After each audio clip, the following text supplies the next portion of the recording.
Hey, Mushri. How you doing?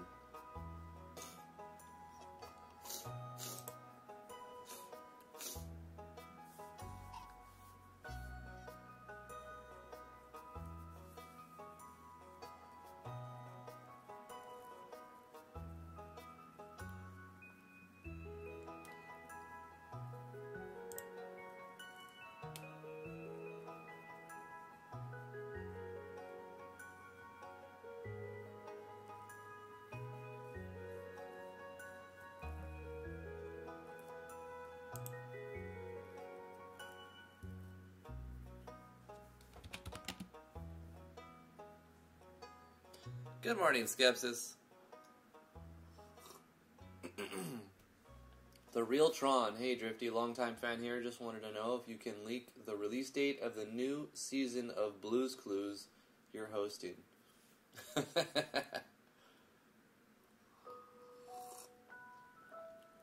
You'll have to stick around to see. But I've got a lot of letters to read. And they all say, will you play my game? Will you play my... I worked on it, and it's really good. And because I worked on it, it's really good. And you should play it. That's the majority of the letters.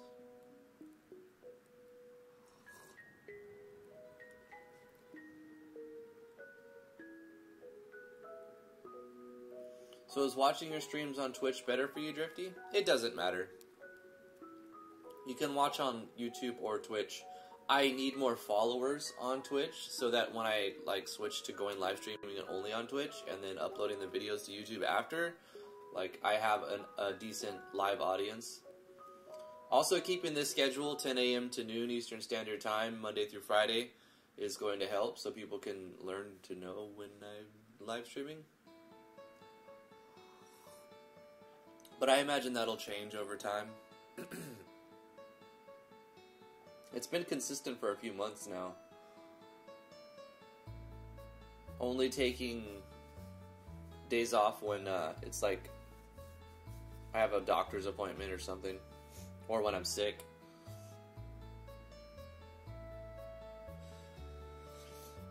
But anyway, should probably get started.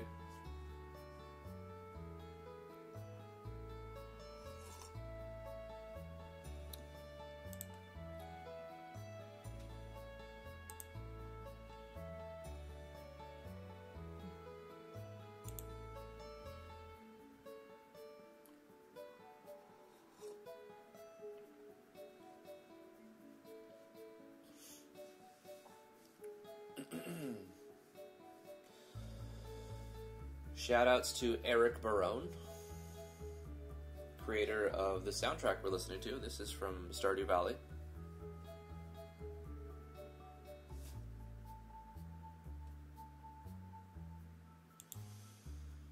How's it going, everybody? I'm Drifty from Driftwood Gaming. We're going to be working on RPG Maker Envy today like we do Monday, Tuesday, Wednesday, 10 a.m. to noon Eastern Standard Time. We're working on a project called Natural Explorers, and this is in RPG, but it's like a simulation RPG. Yeah, and I'm doing everything I can do to avoid mapping. Inevitably, I'm going to have to map at some point. So, anyway, let's jump into the project. I'm going to start off this week. This is what I did last week, and it really paid off. And I found a lot of bugs and fixed a lot of problems. I'm going to start the game by playing it. Turn the desktop audio down just a hair. And basically just find bugs, beta test, and find bugs. This time we're going to be the Battle Toaster. Mech Battle Toast.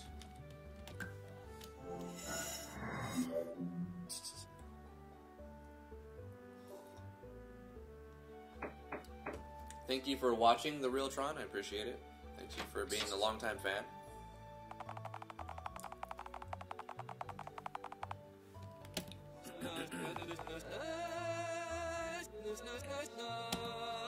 Snow.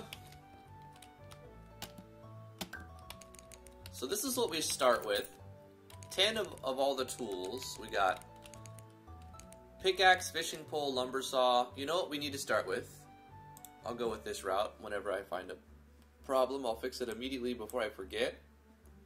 There's another quote-unquote tool we need in the initialization event, which happens here after you select your character.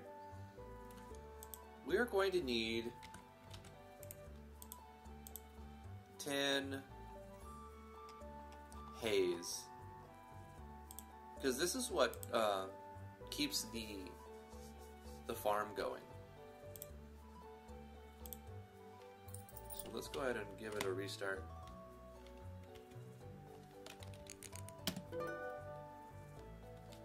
Thrax Media, hey there, new viewer here, but I've watched your YouTube videos since a while. May I ask, what does the title mean, the mapping thing? It means that I just personally find mapping like really difficult and time consuming, and I do lots of other things to distract me from the fact that I need to do mapping. I need to make maps. Nothing bad, just it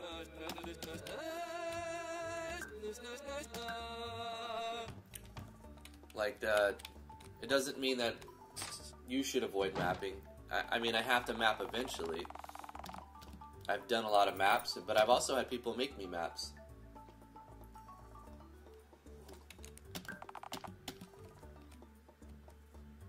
El Baserio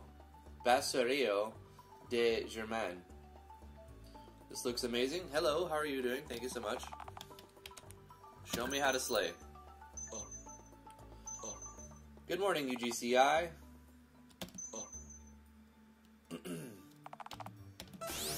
Hey, give me that strange liquid. I'm not going to ask how you made it. Don't worry about it.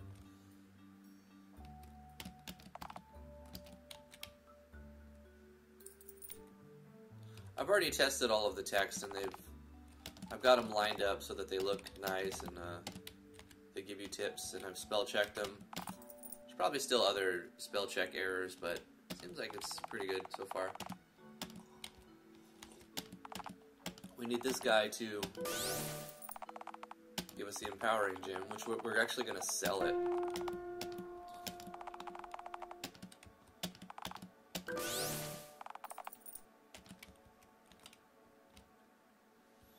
We're not going to sell it directly because you can't, but you can put it on the player auction.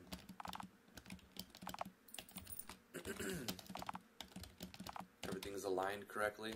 It's good.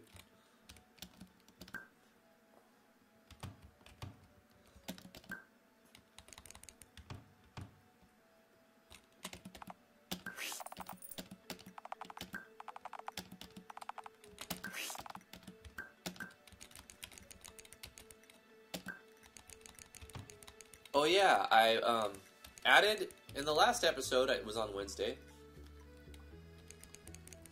I've added item categories. So now we have the food categories, where it just shows our consumables, and then we have a materials, where it shows the stuff that you can't consume, which is so much better than just having all of these things in one inventory. Right now it's not that big a deal, because there's not that many, but there's a lot of items in the game.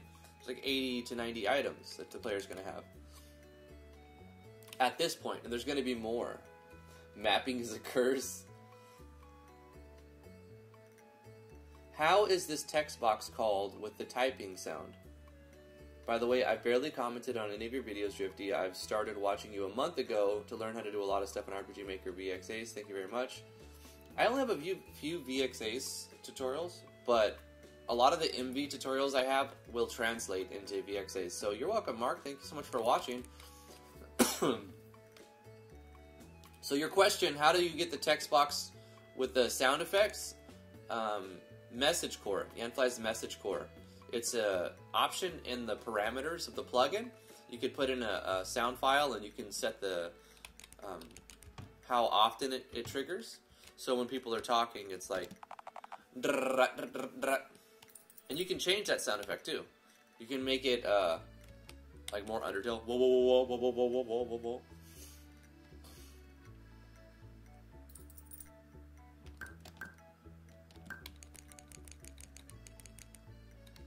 if I drink the shook water, we actually turn into woke water. Hey, life hacks. So we'll get another shook water. This will give us one unless we already have it, you know, and then it'll say you already have it. So the water cooler will give us a shook water and a spring water, but if you drink the shook water, you get woke water.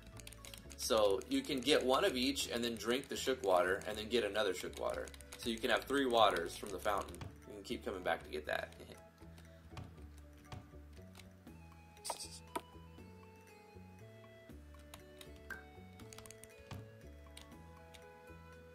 We don't have a lot of money to start. We got 1,000 and then we start getting taxes, but we need to pick up the things that's going to give us food. So this is going to give us raw meat, leather, or wool, or fertilizer. And we need hay to operate, so we're going to get that. We didn't start with hay, but we will next time we come through. And we'll get the fishing pole. Or the docks where it requires fishing pole. So what I'm going to have to do is go buy some hay from the store over here. There's a general store. We actually need to get the lumber mill. But we're going to need hay to get food, to feed the villagers, to pay taxes, or for them to pay us taxes. So it might be a better priority to buy a little bit of hay first. It's a general store. I should have entered the town from the right to the left, because then we would have been put on the right next to this. But that's fine. So let's buy 10 hay. And you can buy the tools here that you need. You can buy food rations most everywhere, but it's more cost efficient to create them. We have random weather.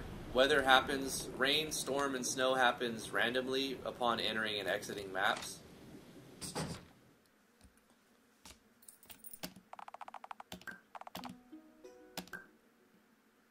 Let this guy cut some wood for us.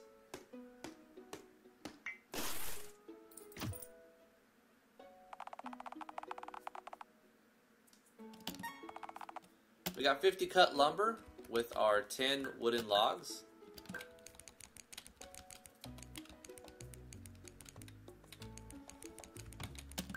So the cut lumber, we need, I think, 200 of it, and we can get a boat. So we'll have to get the lumber mill. That's what we're going to get next.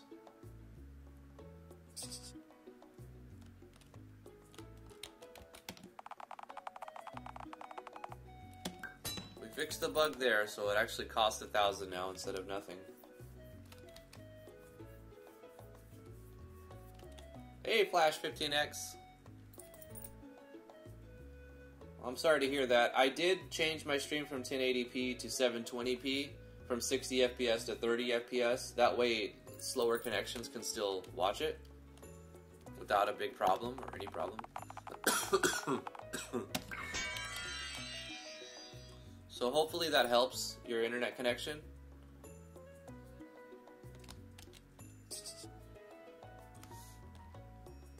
We finally put the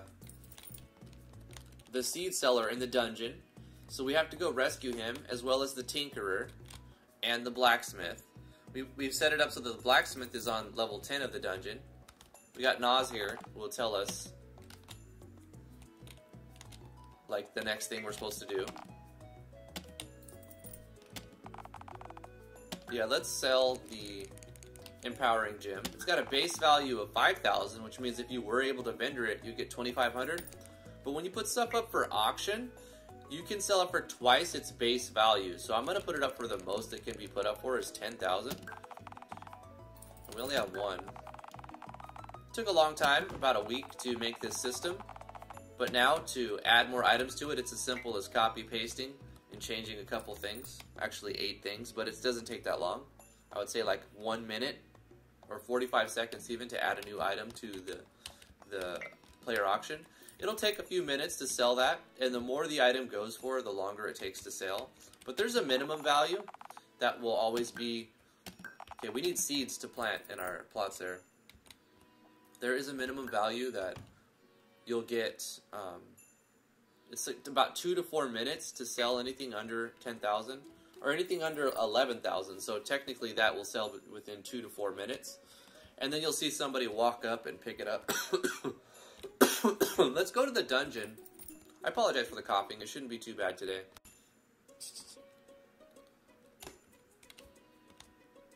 When you harvest logs, it doesn't always consume the lumber axe and the pickaxe and stuff, so that's always a bonus. Well, we got a diamond. You can get random stuff from the things that you mine. Level 1 keystone will let us in the dungeon. We'll have to fight this to get to that sad trophy. Yeah.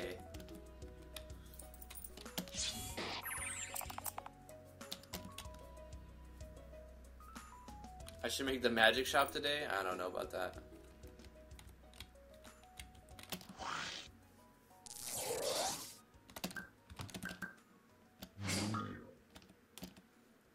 Did I start at level 9? Yeah, I forgot to change the toaster to start at level 1. Wait, is it F4 to restart? No, F4 changes. Okay. I'm gonna put Toasty. Toaster, start at level 1 like the rest of us. You big cheater.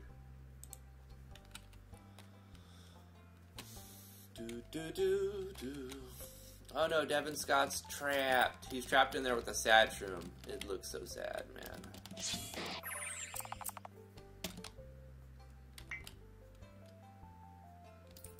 You can actually avoid most of these fights.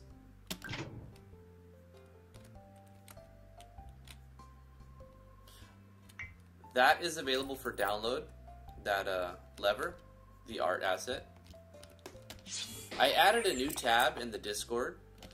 You can join the Discord, links in the description below. There's a new tab that is called Free Assets, and it's where you can go to link free assets. You just have to...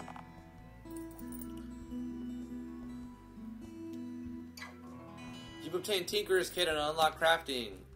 That guitar thing I recorded in Audacity on a previous episode. Trying to make many of my own custom sound effects, music effects. We're gonna do beatbox to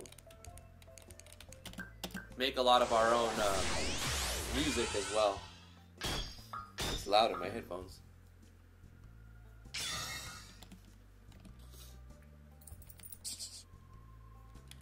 We made this map last week while I was trying to avoid mapping. I still ended up mapping. So I need to actually look at this one a little bit more detailed to see if I can find weird artifacts in the walls, because it doesn't always look the same when you look in your editor.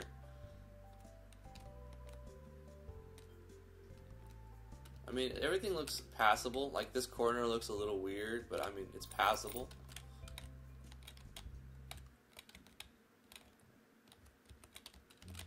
There's some weird stuff right here. Your character is... Oh, I'm starving. Eat. Nom nom nom.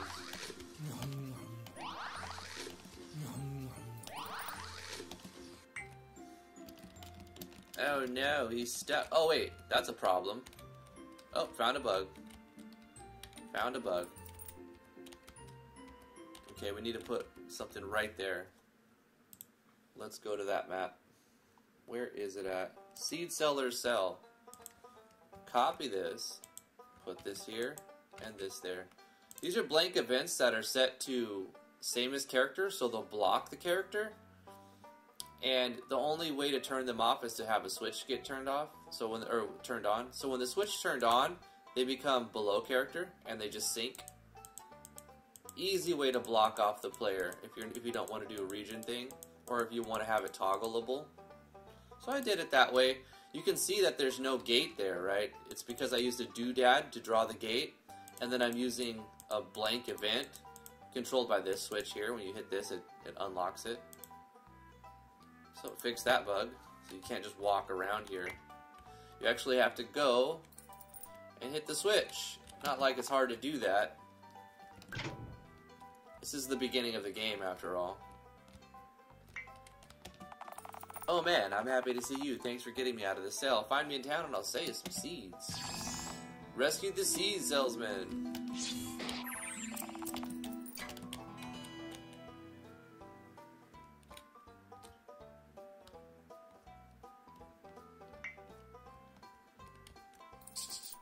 I wonder if our, I think it sold, our empowering gem sold on auction when I wasn't, when I was like minimized or something. So we got the Tinkerer, we got the Seed Salesman, we got the Keystone, we got some Shrooms, we did everything we need to do in here. This is just like a training area to fight level 1 stuff if you need to. Let's see, what's going on? I love systems like that where it takes long to set up, but copy pasta to add to it. Feels so rewarding once you get it to use it extensively. That's right, I agree, Thrax. Travis Newcomb says, proud of you for being so consistent with development. Alright. I'm trying, man. I'll keep watching. Looks great, says Mark. Mushri says, I have a whole idea for it. After you finish the relic side quest, a new person, me, says Mushri, would wash up on shore searching for the relic. But before Jinx can say that, the relic's not there. The character runs off to the graveyard. When the character's there, they're like, where's the relic? And Jinx tells them it's not there. The character sees the empty magic shop and decides to run it because they need money to get a boat back home. I agree, that's not a terrible storyline. That makes sense. That's a new sound, says Flash. Let's get this box of, the chest of picks. Get some picks to keep our...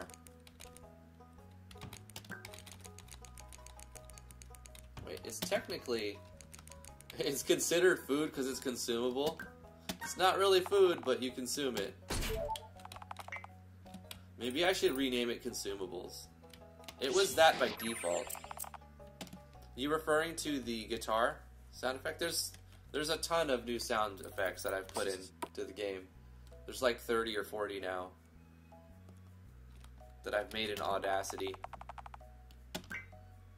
Oh, we don't have seeds yet. Okay, let's go get some seeds. Actually, how much wood do we have? We need to... Sushi bar, we need stone for that. Oh, I gotta go by the quarry to get stone. How much wood do I have? I have 10, so I need 10 more wooden logs to get that. This is gonna produce food rations for us right here.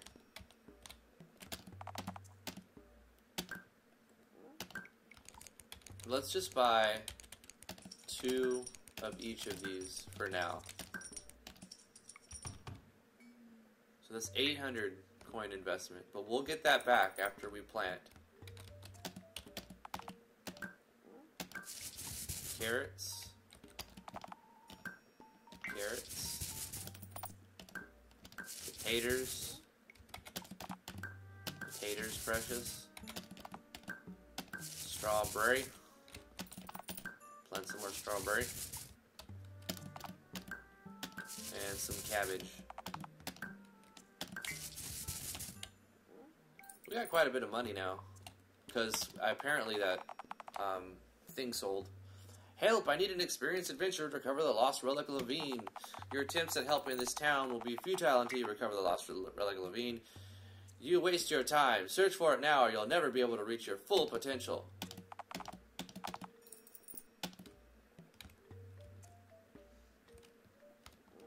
Little does he even know, like the player doesn't know at this point that they can't even find it until they're level 10. So I need to change that. Let me press escape to pause it. He's supposed to check the player's level at this point.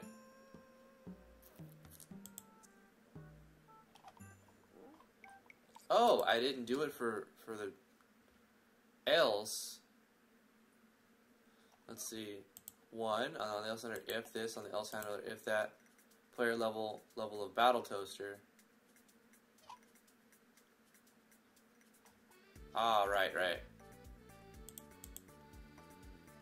I have to copy this part and put it here, and copy this part and put it here as well. Yes. Or you know what I could do? Let's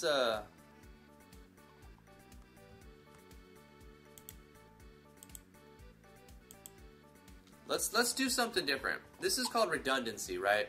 We've got 3 pieces of code, or we've got 2 pieces of code that's repeated 3 times. Let's change this event so that it works better. Let's use a loop or a label. Let's use a label and jump to label. Okay, so boom, boom, kind of undo this part.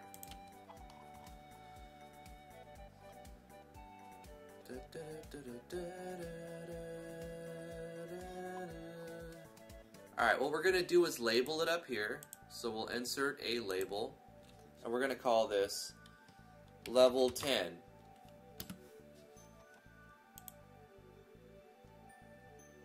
And then what we'll do is put another label right here, not level 10. And then what we can do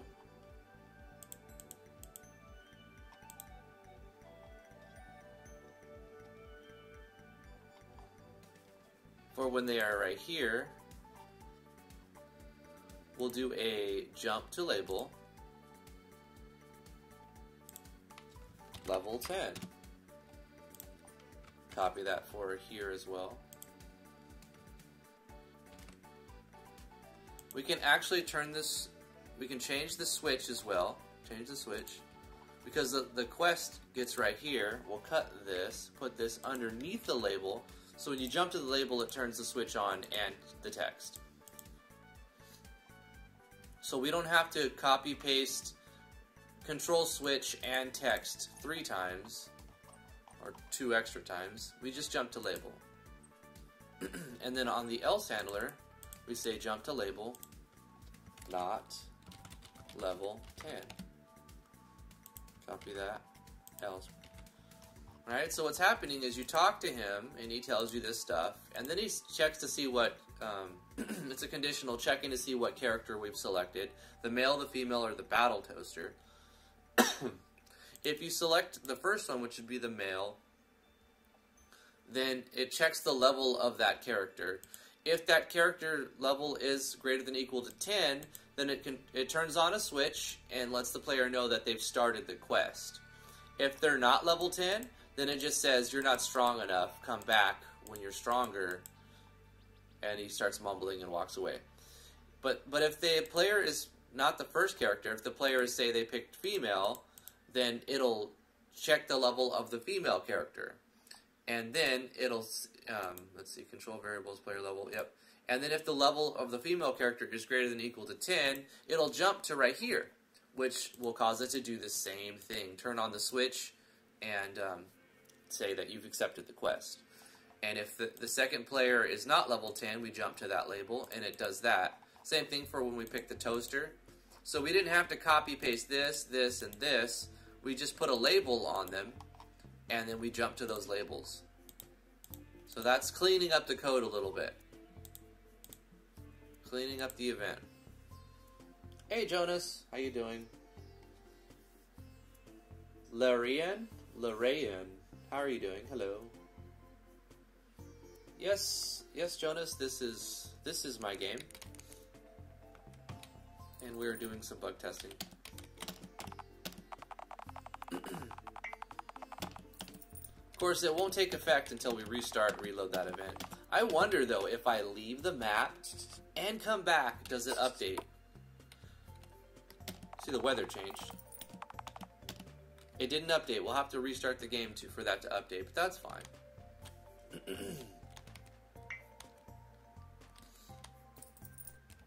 We're almost out of food rations. We don't have any stone because we need to go buy the quarry. How many hours of gameplay have you achieved? Sorry, first time this. I would say 1. Working on the first one. Let's buy, oh, we can buy stone. Let's buy 20 stone right here. We're gonna need some more saws too. Pickaxe.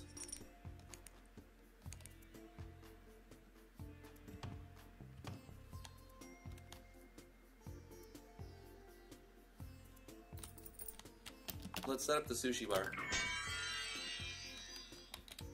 Now that we have a sushi bar, it'll turn gold and raw fish into food rations automatically. I need to draw the interior, make the map for the interior of the Tinkerer shop too. Because besides unlocking synthesis, we've got 4 diamonds? Wow. Besides unlocking synthesis, finding Devin didn't really do anything else, right? Like, it made this shop appear, it made Devin go to town in here, and it unlocked the synthesis. But what I want it to do is maybe not have Devin walk around, but put Devin inside this interior shop. Our plants have finished growing.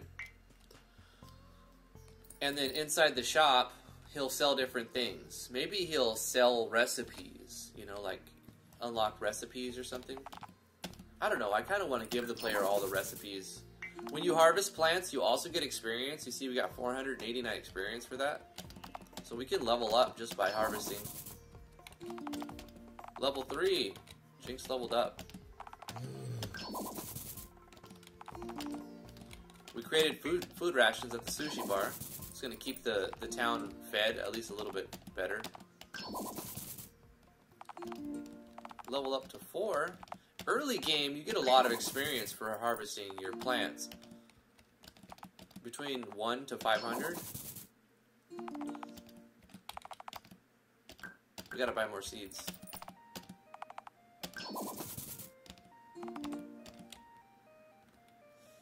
That sound effect I made by playing a chord on the ukulele. Let's buy some more.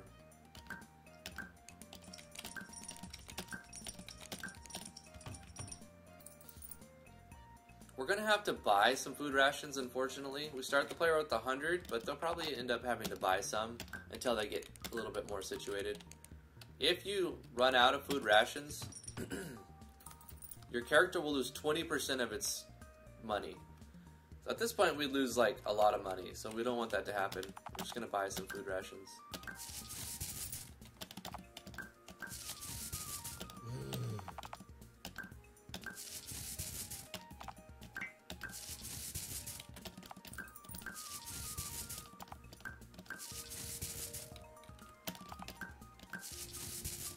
I mean, you can run out of food rations, but then the town won't make money.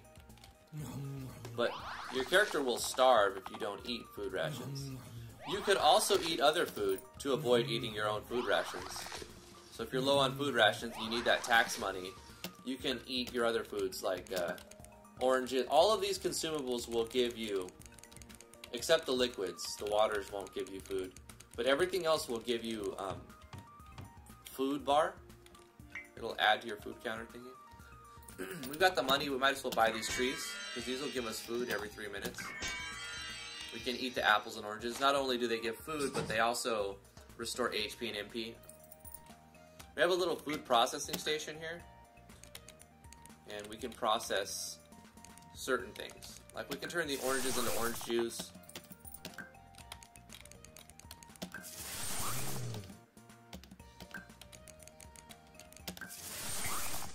You know what I should do with this event? Instead of having it in the menu, I should have it loop, and then the player will have to press escape to exit the loop. How would we do that? Let's look at that. The food processing station is in the player's house, up here.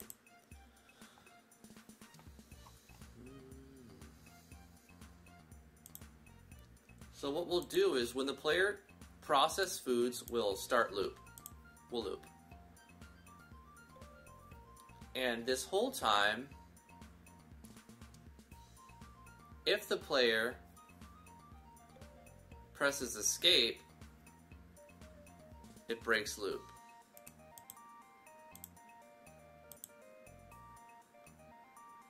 Let's see if this is simple. If we press cancel, it breaks the loop. Break loop. Otherwise, everything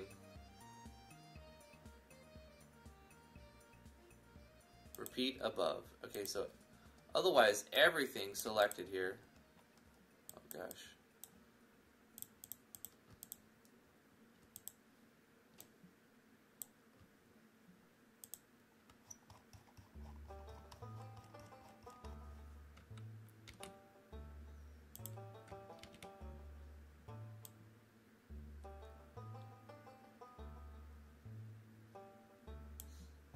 The player presses escape, break the loop, otherwise select item. No, that's not right. Select item needs to be first. No, that's not right. Yes. When the player says process food, start the loop, and if they press cancel, then it breaks the loop, but otherwise select item. This may not work because it's not set to an auto run. And when do nothing, do nothing. Unfortunately, this won't update until after I restart it, probably. Oh no, it updated immediately. That's strange. Cabbage. Because look, it just automatically started looping. That's great. I like it. Now let's see if we press escape. It actually does work the way I want. Processed foods. Apple. And it takes us right back into the menu. It's like, what else do you want to process? This is just straight up like, and then. And you have to press escape for no more and then. And then. All the food we grew, we can harvest and... Or all the food that we harvest, we can process to upgrade it.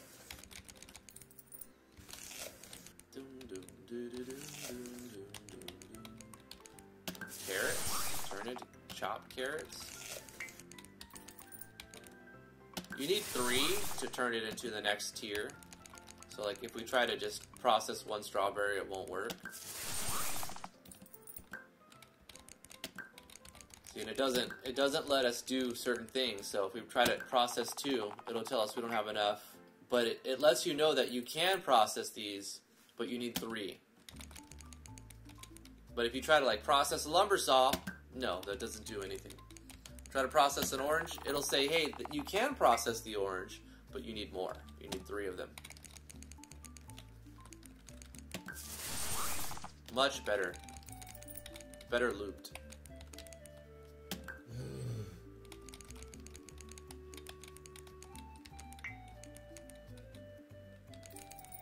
I think that's it for now.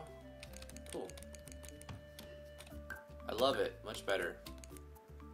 Now we have upgraded food. You can see the fresh carrot gives you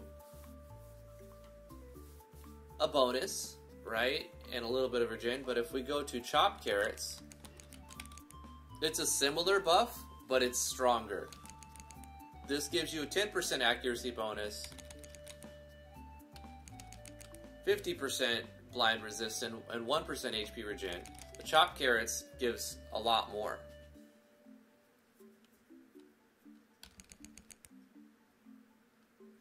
I also notice a difference in the description, so we'll adjust that. There is an icon for HP plus 50%, but it's not here on the fresh carrot. So let's add that on the fresh carrot description.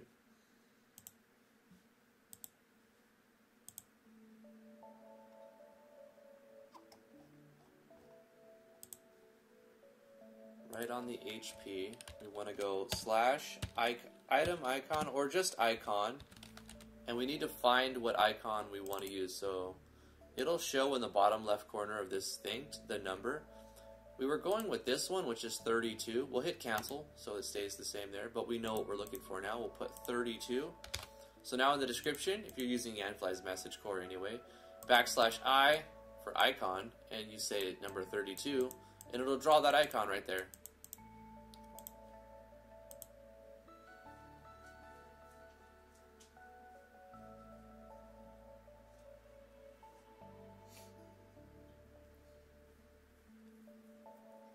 Do you have something like an event manager for tracking quests, or would you say it's also perfectly viable to just store progress in a bunch of variables?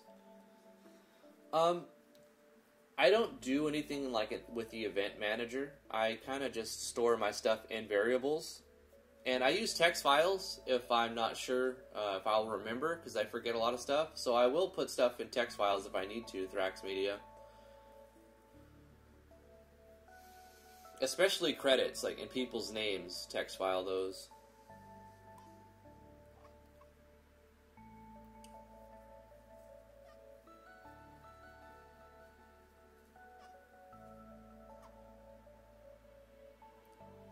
Jonas says, you reviewed my game a while ago on your channel. I'm at about 10 hours of gameplay now. Wow. Takes a lot of work, I'll say. Volpe, yay, mapping. No. Neo, you made it to the live stream. How are you doing, man? Thanks for joining us. Going well so far, says Skepsis.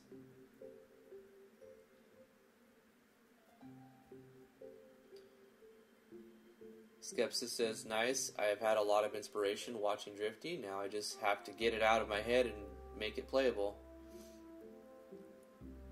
Jonas asks, how long have you guys been working on your games? Flash inquires about wooden logs. What about them? I may have enough now that I need to make,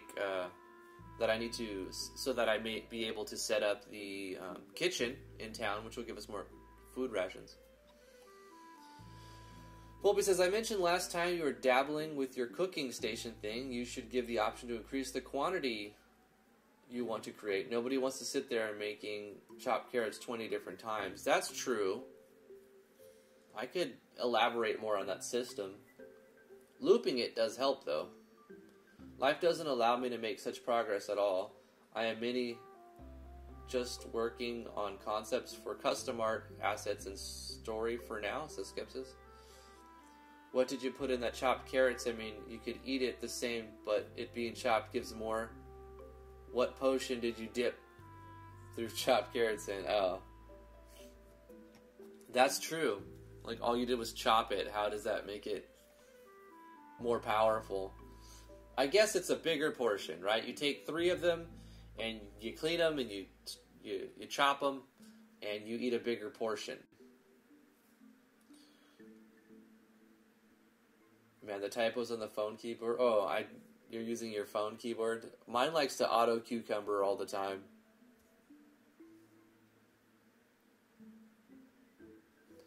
Neo says he's been working on his game for about 2 years now, Jonas. Reading what I say late. I know, I'm trying to not fall behind, but also when I'm on track of doing something, I don't like to keep breaking away. Like, I attack the chat in chunks. I'll let it build up and then I'll read it. Excuse me. RPG logic. That's right. Chopped carrots automatically become more powerful. If I leave and go back to this, does it update? No. I'll have to restart probably or reload the database. Got orange juice. They all have their own status effects. The strawberry has TP plus 20%, evasion plus 10%. We could add an icon to that too. For strawberry, TP.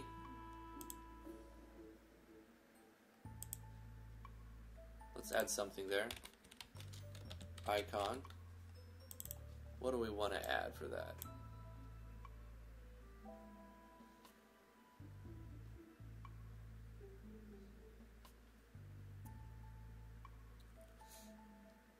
What about this one? 77. Or you know what? We'll add this one, 13. We're using 77 for the TP regen. But TP is just like instant power, right? multiply that. What about the strawberry juice? We should also check out that. Exactly. Icon 7, or no, 13. Right? 13, yeah. And we can also add one for evasion on a lot of these. I like this one. Where's it at for evasion? This one. 82. So let's just add that for all evasions. Icon 82.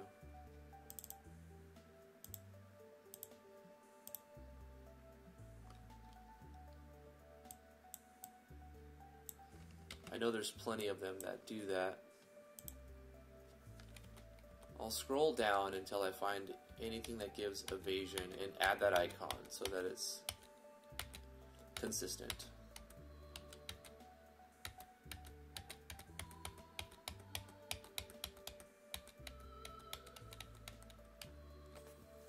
Accuracy could use something too.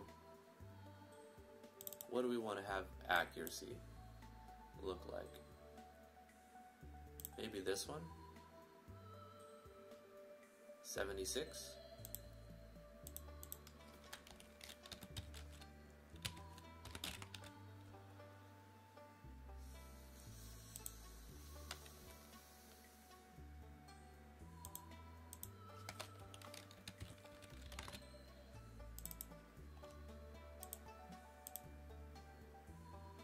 Critical hit. 78.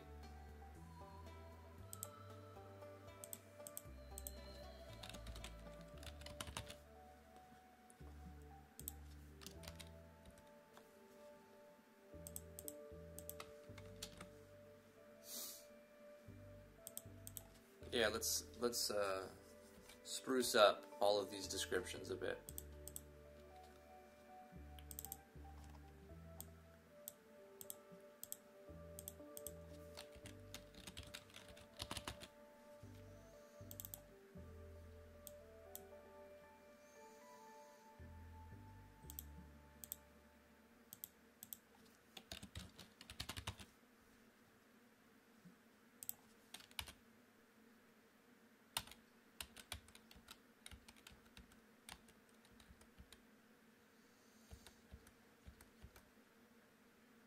Accuracy, we picked something for that.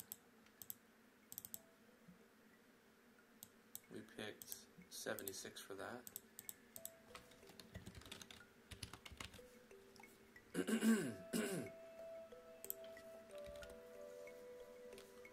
Critical evasion, that's one I haven't picked yet. Critical evasion.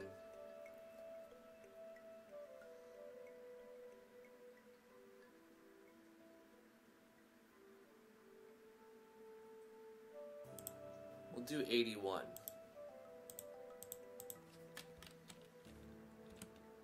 I mainly just want to be consistent. Like, it doesn't matter which ones you pick too much, as long as it's like you're consistent with that icon through every time you reference it. Critical hit, we went with this one, 78.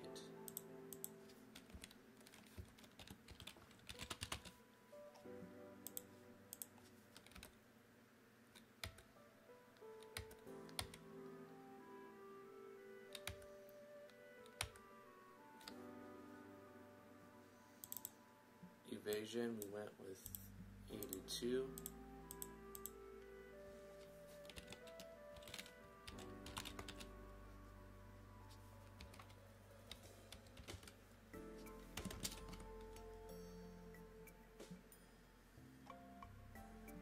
Max HP, we went with the heart one, which is 32.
Wait, I chose different ones here for TP and TP regen. Let's look at them. 126. What does that look like? 126. That one. Now we'll go back with the other one. TP being 77.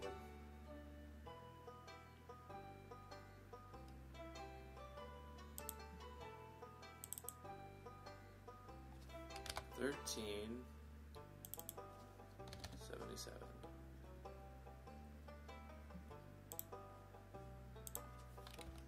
There we go. Uniformity and icon descriptions. Good update. No problem, Moosh.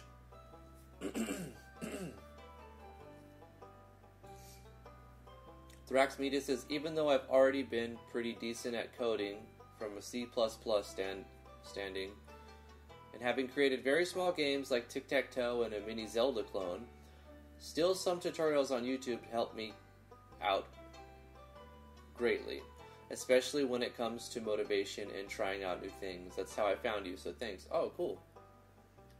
You can never know everything. There's always room to learn new stuff.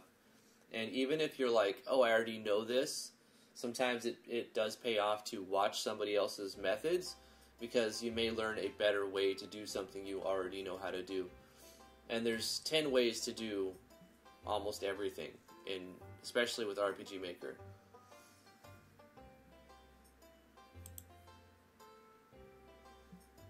Case in point, I've been playing guitar for decades, for over 20 years. And a few years ago, I saw this video being recommended to me, and it was how to tune your guitar, or no, how to change your strings. How to change your strings and tune your guitar. And I'm like, oh, this is so, like, elementary, right? Like, I know how to do this, right? But I was like, I want to see how they do it.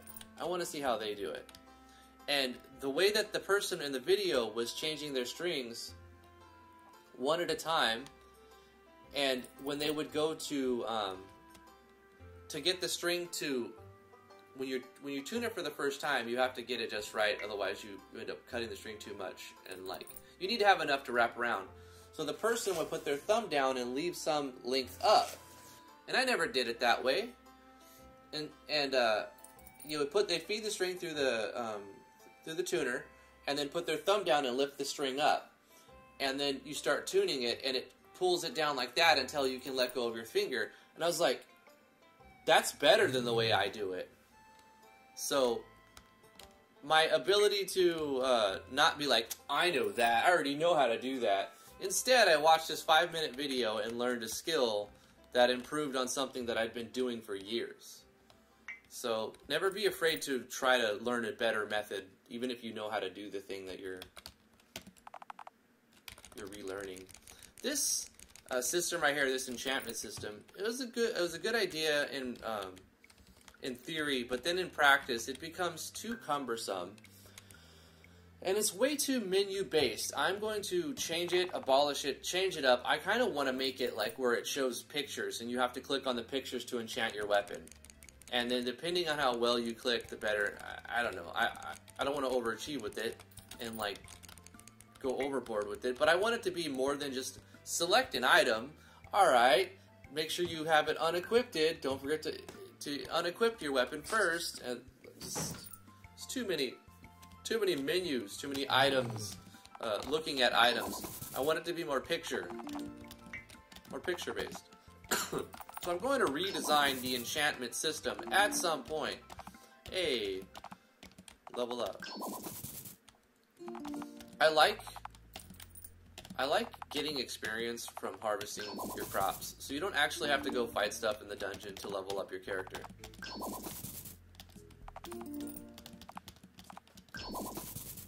You can kind of play however you want.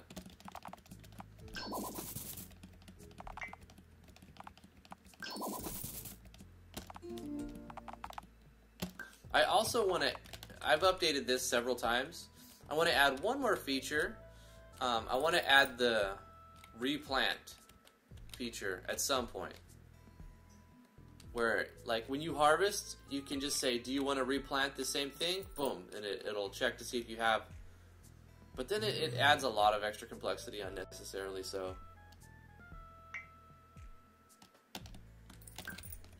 How many... Okay, I got enough lumber to set that up now.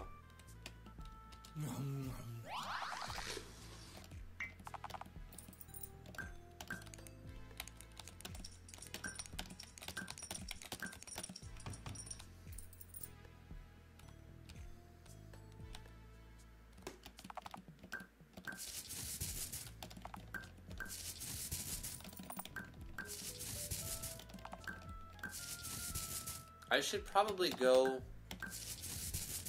and get the blacksmith. I need to buy the quarry and buy some more stuff now that I have the money. Let's put something up for sale in the auction. What's the most expensive thing I have here? I'm not sure. Maybe one of the shrooms. Way to tell is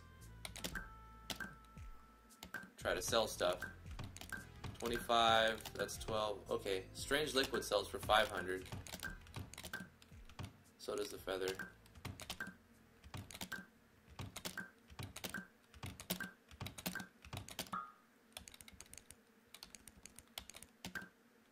Since I give the player infinite of these, I don't let them go up for sale. You can put them on auction, but see there's a timer on that too, so. So it looks like we're gonna sell the strange liquid. The vendor will buy it for 500. The vendor pays half the base value. You can auction your items for twice the base value. So I will be able to put this on auction for 2,000. So let's go here, strange liquid, and ask 2,000 for one of these.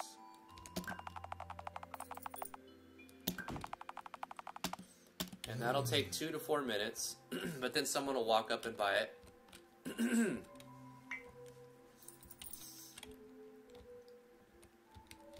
Let's go buy everything we can on the map. We already own those 2 things. Buy that. Buy this other mine. We're gonna have to buy some tools as well, because I think we're out of tools for some of these things.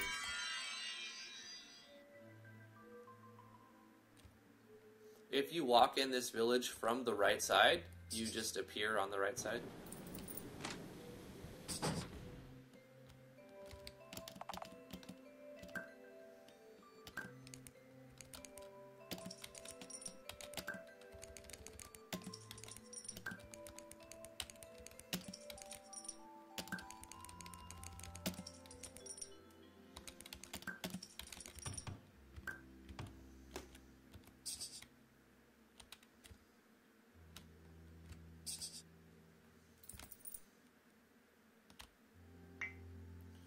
We still have a graveyard that we haven't explored yet. You can also rename the town. Town Onia.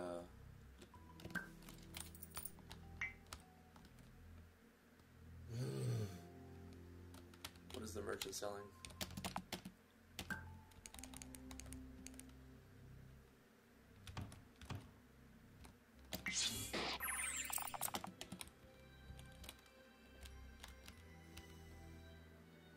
Alright, so our goal is to get to the bottom. We'll get the experience. I'm not going to replant these right now. I think I'm pretty much done testing this setup right now. If anything, I'm going to add some time to make it take a little bit longer to grow. I feel like it's already feeling like it's too much work. The reward's worth doing it, but I may make it take longer.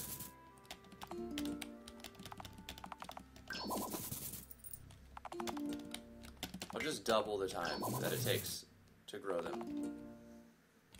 I don't want the player to have to feel like they need to do that every time they go by. I want to get a rest real quick, get some MP back for Jinx.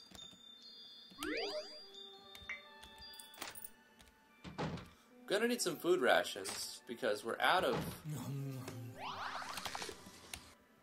out of meat, which is what we get at the farm, but we also get other things, so it's not always meat. It would make sense to buy meat from the merchant. You know what? I think I'm gonna sneeze. No, I think we can buy meat, raw meat.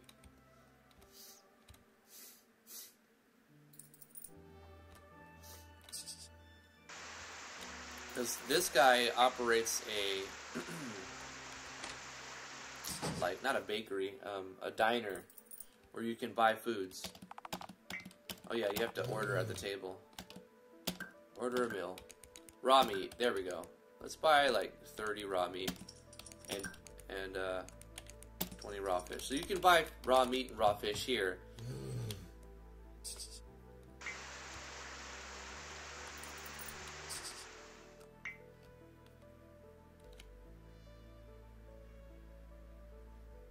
And with raw meat and raw fish and owning the chef and the sushi chef, you'll have food rations coming in.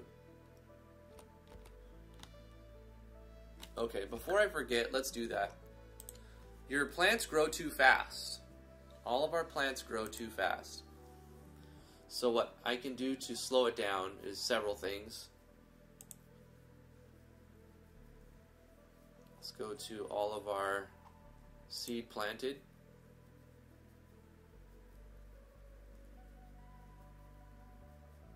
Is it still on debug mode? 1800 frames is only 30 seconds.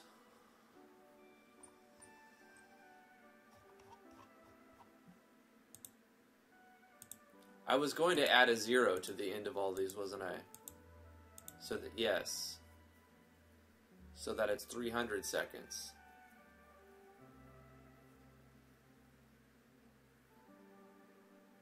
Oh, no. These are for each phase, right? If we look at it, it's adding one every frame, and then once it gets to 30 seconds, it checks the frame, it checks the phase. If it's in phase 3, then it moves these variables around. If it's in,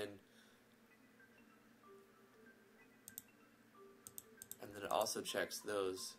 There's some complexity going on in this the farm event. If it's in phase 2, then it sets it to phase 3. If it's in phase 1, it sets it to phase 2. If it's on, alright, so all I have to do is add the requirement for this timer to switch phase. I don't want it to make it 300 seconds because it's 30 times the number of phases. So it's going to take 2 minutes to harvest your plant right now. And if I change it by adding a 0, it'll take what, like 12 minutes. But if I double it, it'll take 4 minutes. If I triple it, it'll take 6 minutes. Or no. 30 times 4. 0 to 1 is 30 seconds. To go to into 2 is a minute. Go into 3 is a minute and a half. Go into 4, which would finish it, 2 minutes. So doubling it would make it 4 minutes. Tripling it would make it 6 minutes. We're going to triple it. So we'll take 1800 times 3. 5400. So all of these timers that require 1800 frames to go by, we're going to set it to 5400 frames. So if we divide this by 60, that's 90 seconds. So a minute and a half per phase, 4 phases till you're done. So 1.5 times 4, 6 minutes.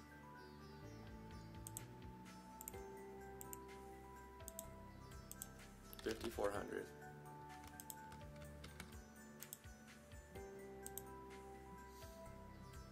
And then we check our work.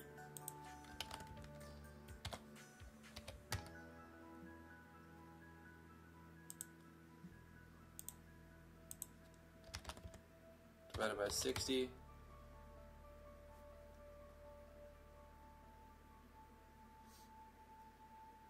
That's 90 seconds times 4. divided by 60. 6 minutes.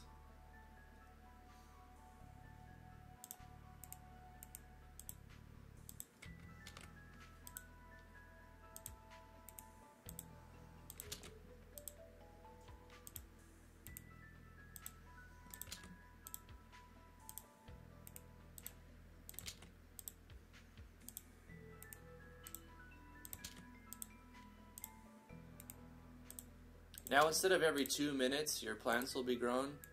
Every 6 minutes, your plants will be grown. You'll be more inclined to want to do them. And that's all I have to change to do that. It's very simple.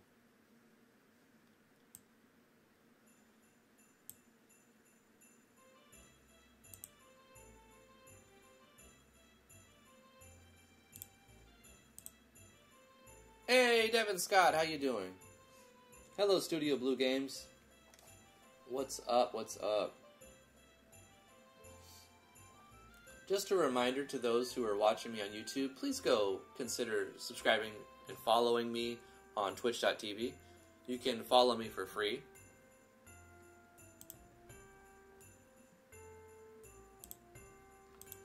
Alright, we need to test the random generation again. We need to make sure that when we get to level 10, it's the specific map that has the cave and it's where we get the blacksmith. So we're going to use our keystone that we got in the other area. And now we're put inside the dungeon. It'll pick one of 16 different maps and set the level of the enemies to 1. Until we go to the next level. We're already leveled up because we've been farming. So this should be very easy, at least for a while. Jinx is level 6, and the toaster started at 9. That was not supposed to happen. I fixed that, though.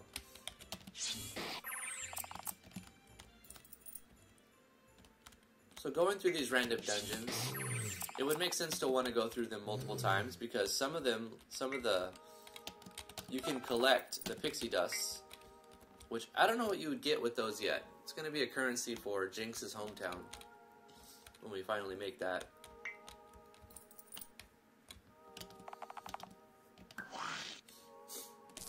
And there's no random encounters. However, when you open the treasure chest, you get attacked by the enemies.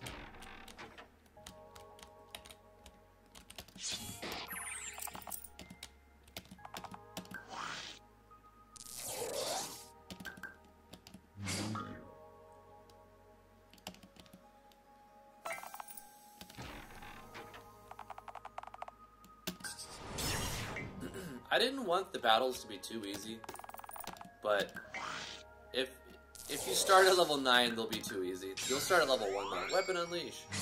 Also, if you spend a lot of time farming, which I just slowed down so you won't be as strong given this much time playing, they'll be a little more challenging. However, it's still very easy.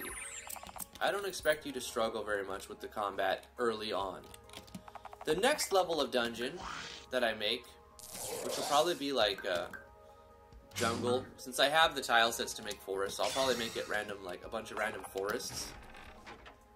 That'll be level 11 to 20. Speaking of that, we need to start making, since we already made the boss for the first set of 10 levels, we do need to make enemies. And when we talk about making new enemies, it takes a while because we make custom animations for custom skills and custom items that they drop as well. So we're going to be, this week probably, maybe tomorrow, we're going to start making,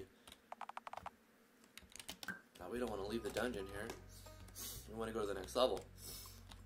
We need to make new maps for the next set of dungeons, level 11 to 20. We also need to make those maps, those enemies, and those maps. I don't know what order I said that in, but you get the point. We need 10 new enemies, 30 new skills, and a boss. So 11 new enemies, one of them being a boss. Proceed to the next level. Cheapy says this game is turning out really nice. Mobile game? No, it's not going to be on mobile. I'm Trying to put an MV game on mobile is too much work. It's just going to be PC and Mac.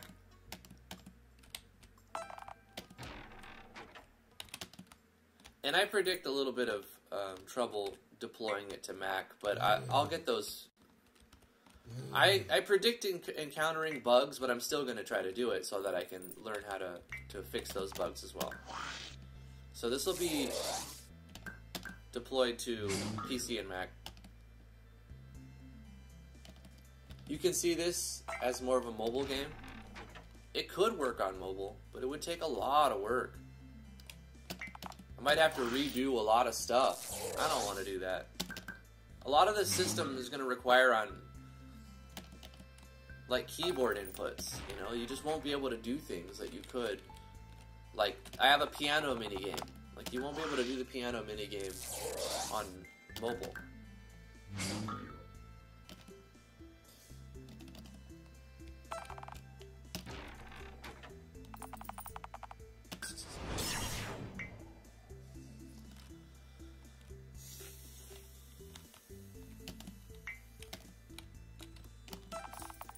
Why was I unable to get it from this side?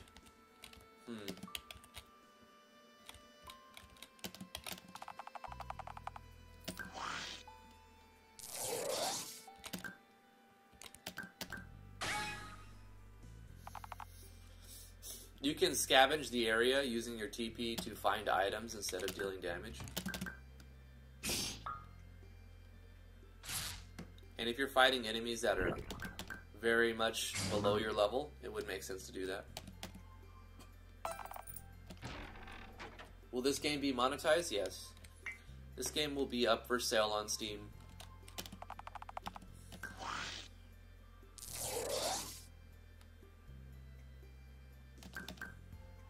It reminds you of Brave Exvius exploration maps? Kind of. Yeah.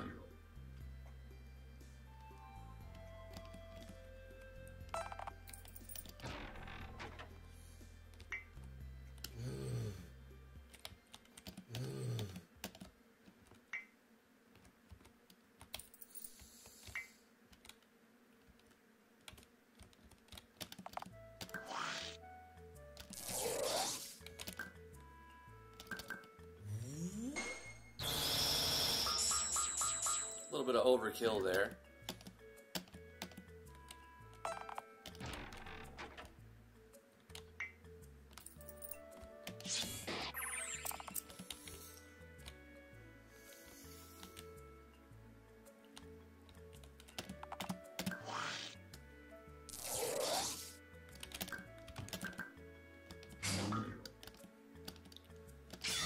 Starting my character at level 9 on accident kind of takes away a little bit from the challenge. Also, being able to farm so quickly makes it a little bit too easy. So the delay that I tripled the farming time, the delay I added by tripling the farming time will cause the player to be lower level by the time they enter the dungeon, most likely. So it should be a little more difficult on average. As we get deeper into the dungeon, the maps that you roll into stay the same. Like, there's 16, and you can get into the same dungeon map at level 1 as you could at level 9. And that's the random nature of it. A little bit of nightmare fuel for you.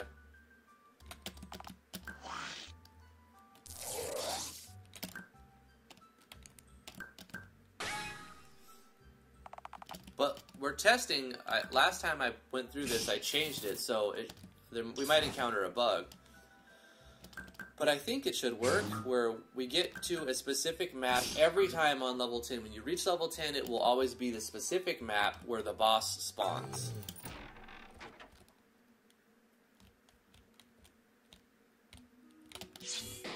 So the sad shroom is on the edge of a cliff.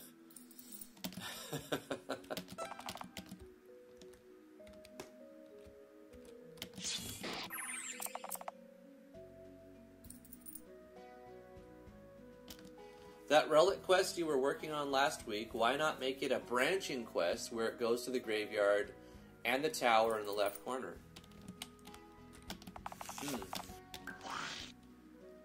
I don't see why we wouldn't do that. It's a good idea.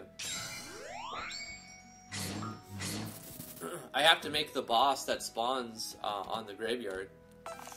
And maybe the boss, like, you beat him, but he just runs away. Like, it's a recurring boss. I like that idea. Like how Final Fantasy VI did Ultros. Larian says, are you using a plugin for lighting? Yes, I'm using Tirax lighting. I really like Tirax lighting. And it just gets better and better over. Welcome back, Moosh. So, Moosh, Devin said that relic quest, what if we make it a branching quest where, like, after you do the graveyard part, you don't get the item immediately. You have to go back and talk to that guy, and then you have to go to, like, the tower that's in the bottom left corner of the continent, and then do, like, another part. Jonas says, I personally don't like Tirax lighting. What is it about Tirax that you don't like? What is it unable to do that you want it to do, or why do you not like to use it? I am curious to know.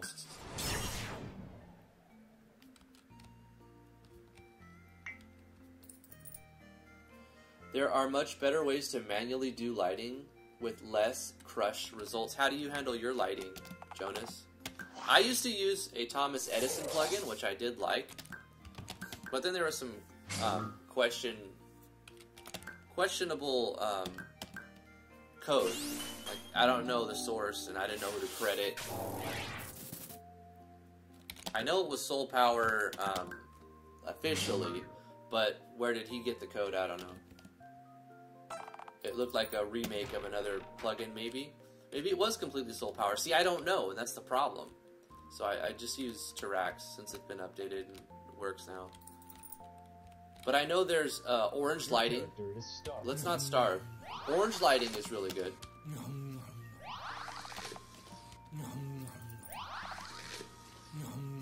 Oh, but see, Jonas, I'm not doing maps that are...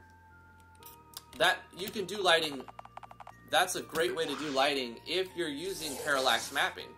I'm not parallax mapping, though.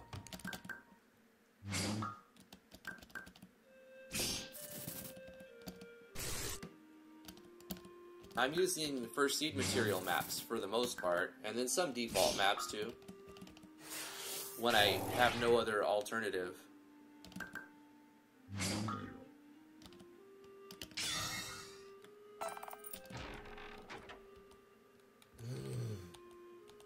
Then what do you mean using Photoshop shading? Like you're drawing a picture to the screen?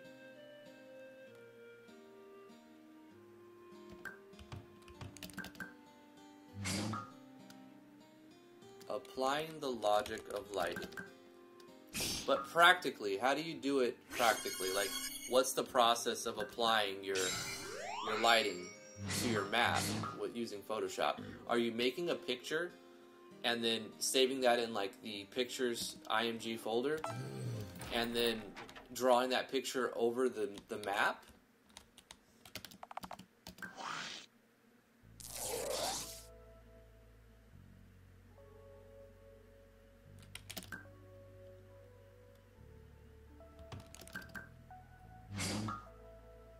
Using doodads for everything. Right. I would love to see an example of what you're talking about, Jonas. If you could put something up on Discord, like, I would love to see it. Links in the description below if you guys want to join the Discord. We added a new tab yesterday, a new channel called Free Assets. And if you have stuff you want to share with people, there are a lot of people who share their free assets. You can link them there. Also, there's a paying work if you want to get paid for your work. There's a tab to advertise your paying work. Also, there's a place where you can just promote your own stuff. Self-promo tab. So if you want to go there to get a few extra eyes on your work, you might make some sales, you might get some extra views, some extra clicks.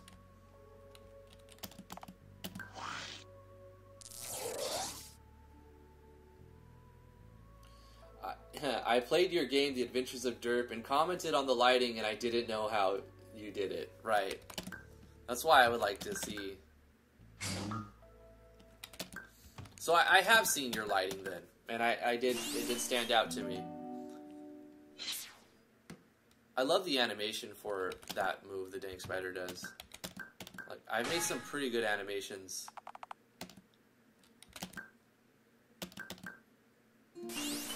Not all of them are like exactly what I want them to look like.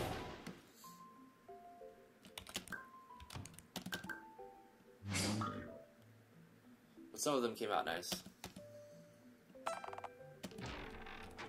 Hey, we got another strange liquid. We could sell that for a pretty penny.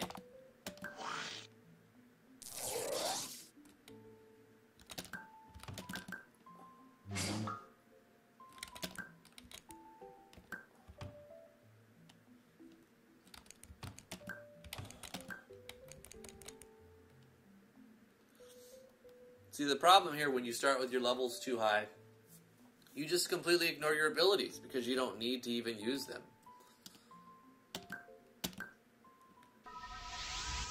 Which is not what I want to happen, so. But I also don't like long, giant battles where the normal enemies feel like bosses. So I'm not inclined to add more HP just for the sake of making the battles longer. Let the party fly through the levels. Just give them a higher level of challenge. Keep giving them more enemies to fight. So I'm just going to keep it easy at the beginning. Maybe change the growth rate so the player doesn't level up as fast. I may need to do that. Just add an extra set amount.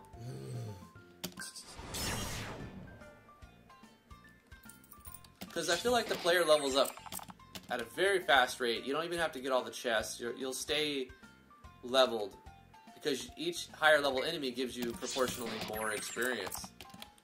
So it's always a similar number of battles of the same level creature at your level and you'll level up.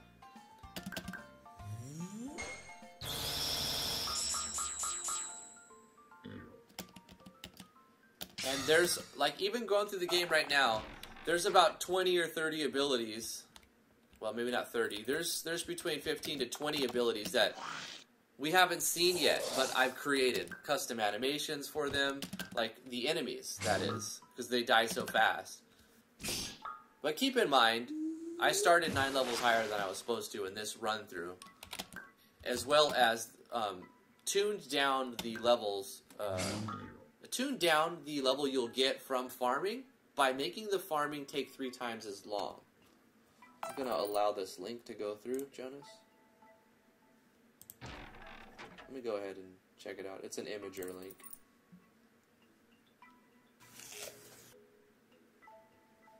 Bring it up on screen. I see what you're talking about. You've got like the glow right here. Nice looking glows around these candles. And then you have like a general lighting and like a circle here kind of. And then you've got like a little bit of lighting here. These candles look like they're not providing much lighting, but like overall it looks very nice. Only thing I don't like about it is the chibi, but we're not talking about that. The lighting looks very nice.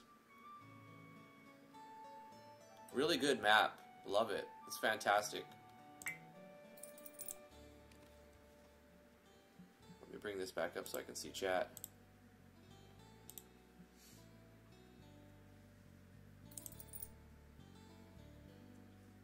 Oh, here's another one.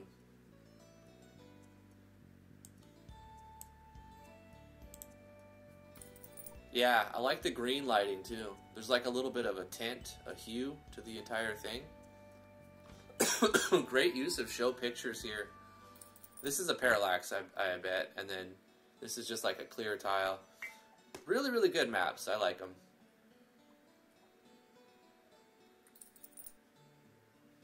Really cool.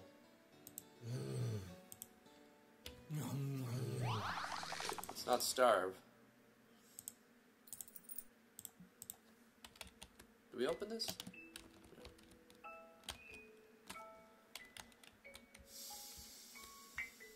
So we're supposed to get to level 10 and then fight the boss.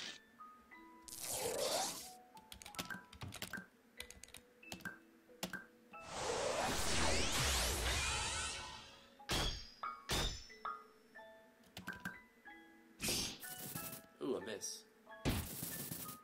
Another miss. But I missed. The lighting effects are using additive doodads and pictures on additive or multiply. That's great. That's really, really creative. I like that.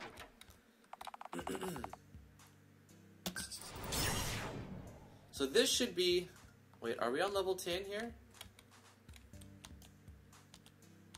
Or does it show the next level? Trickster Imp. Okay, so yeah, this is 9.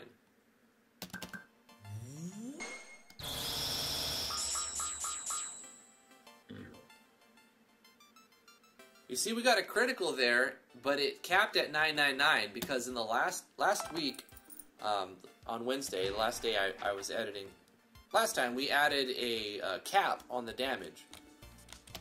So you can only do 999 damage on a hit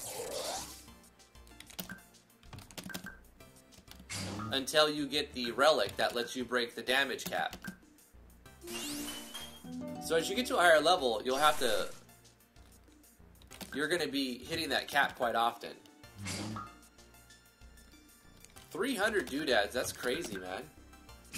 No lagging. I remember when it first came out. When they first came out, there was a lot of lag, but it was patched. Yanfly did a great job of making it real smooth. Drifty, for an enemy, can you do a slime that transforms into different things, like different enemies or the player sprite? I'm using SV Actors plugin, so yeah, I technically could do that.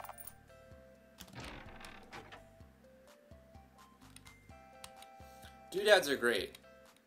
I use doodads too.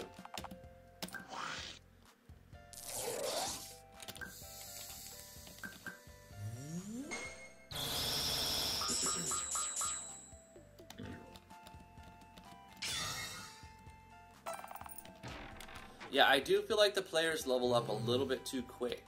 So I'm going to change the experience curve to make it just take a little bit extra. Just take a little bit extra.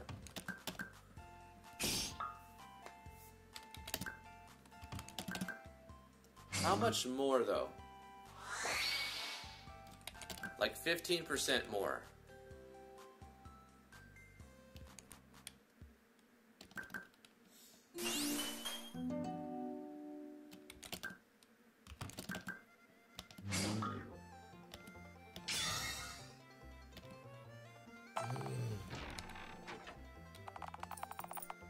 Next level 10, proceed to next level. We should be on a specific map. Yes, this is the map we're supposed to be on, so that the code I put in last worked.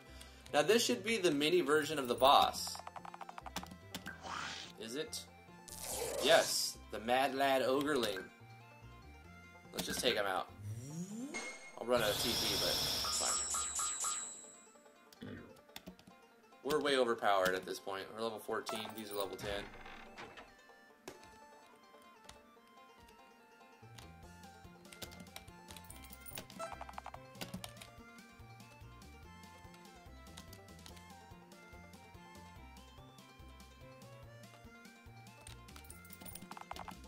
The gate has no keyhole. There must be a switch somewhere. I'm gonna run around and get some loot first.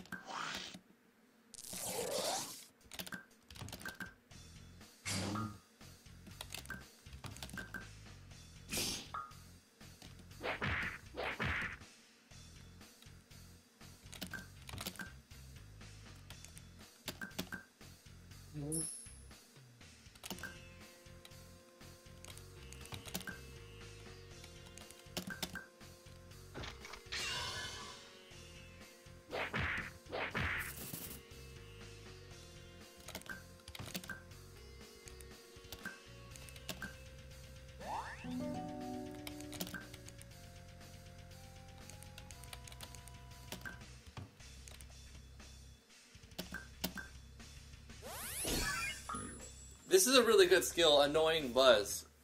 The idea behind this skill is she's a little fairy and she's kind of be hard to hit. In fact, I need to give her some evasion. Some more evasion.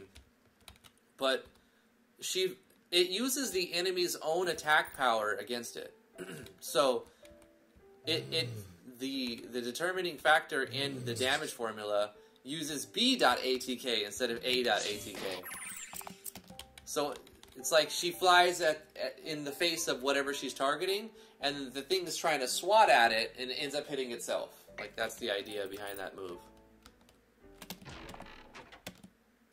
You ever had, like, a mosquito flying by your ear and you hit yourself? That was the idea.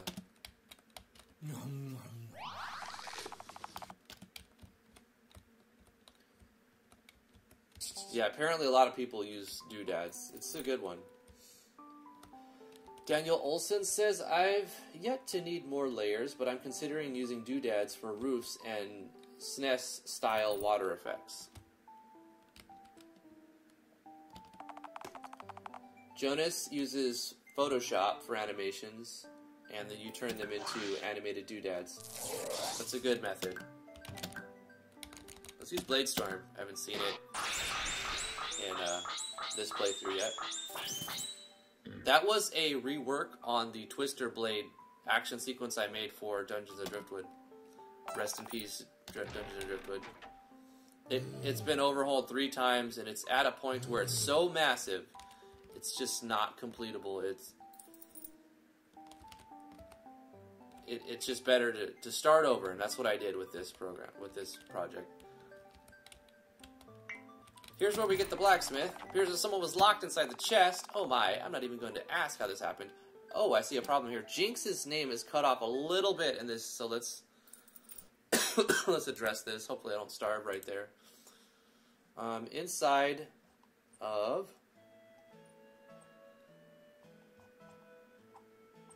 one of these.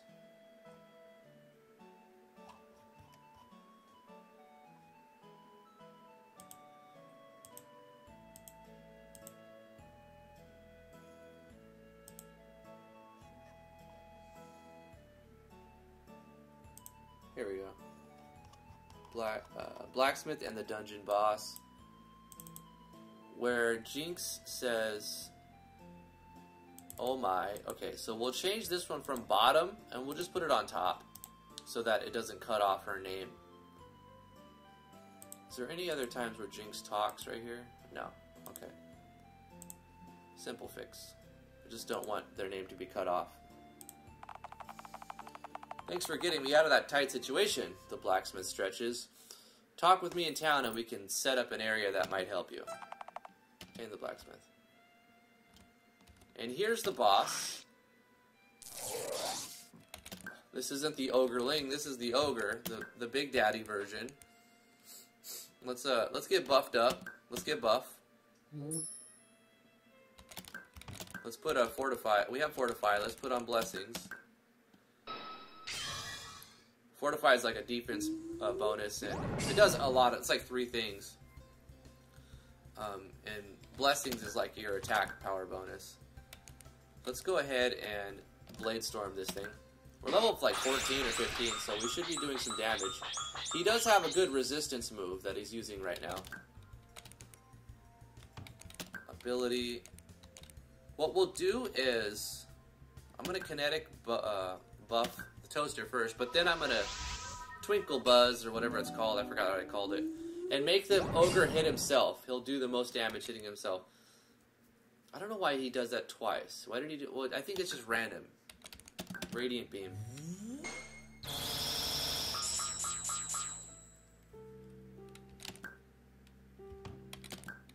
Annoying buzz. Wait, what?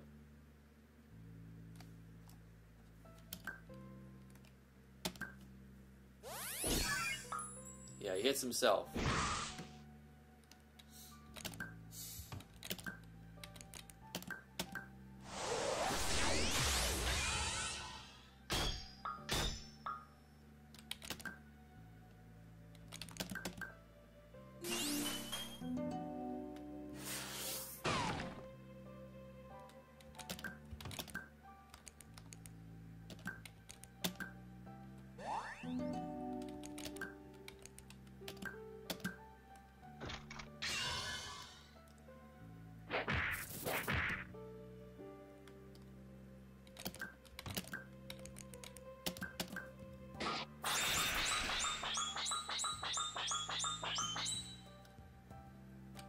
This is the first boss of the game.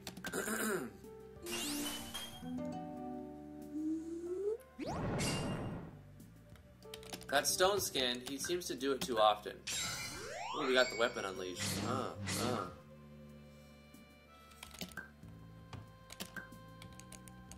Let's make him hit himself.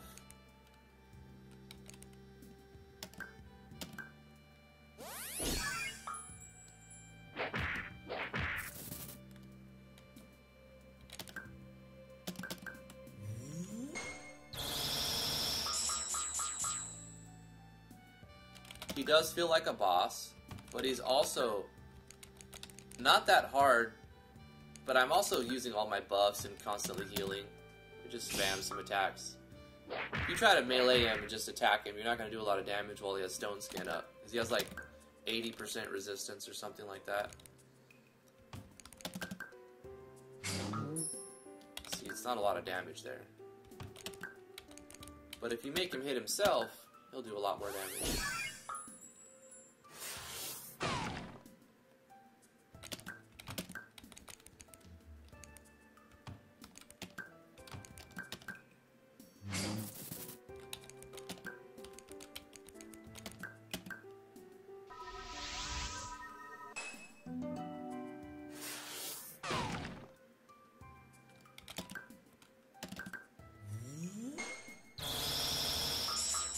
That seems to be the way to beat him. Just give your main guy TP with kinetic focus, and have your main guy use your Ice Blast move.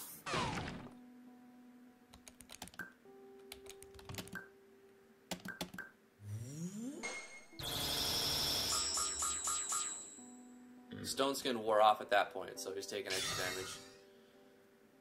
Yeah, I get a lot of experience. I need to make... either have the enemies give less experience, which is what I'll probably do. Reduce it in half, maybe. Enderscram, haven't come in a while. This looks phenomenal, dude. Hey, thank you so much. So we took care of the boss. Now we can hit the switch.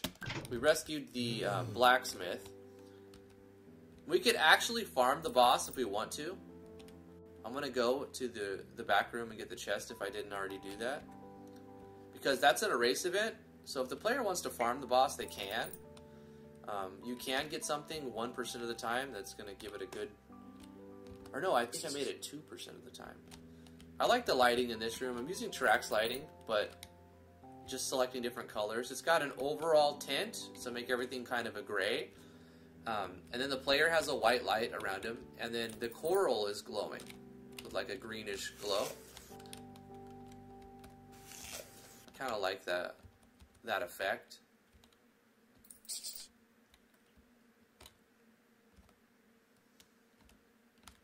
And for the cave, it's completely dark, but you have torches all over the place. So I don't want to have everything completely dark. It's very annoying when you go through a map and you can't see anything but a little circle around your characters. So I put torches everywhere, but I did want to have it like the Pokemon style of dark caves. And that is it. Would you like to restart the dungeon, proceed to the next level, or exit the dungeon? Let's just exit the dungeon at this point. We beat it. And we're put out here. To enter again, we'll have to get another one of those keystones. But now, if we talk to this guy, I don't know if it updated or not. Excellent. You should be strong enough to handle the Guardians of the Relic. There's a hidden ... because I didn't finish the text. So let's get a rest.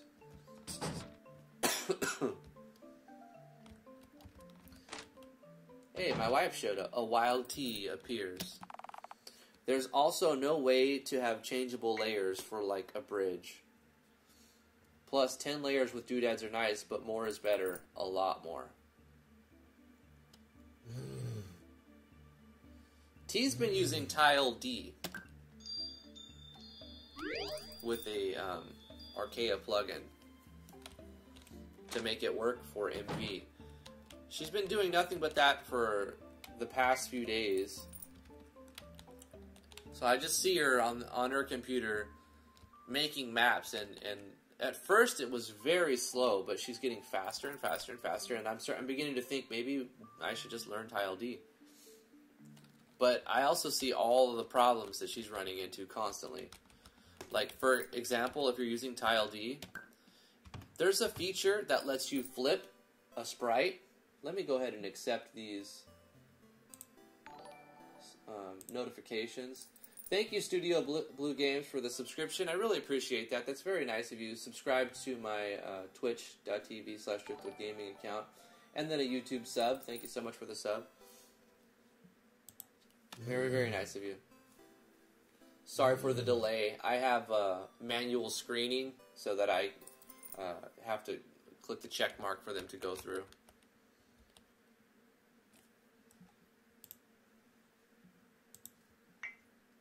Trying not to fall behind on chat.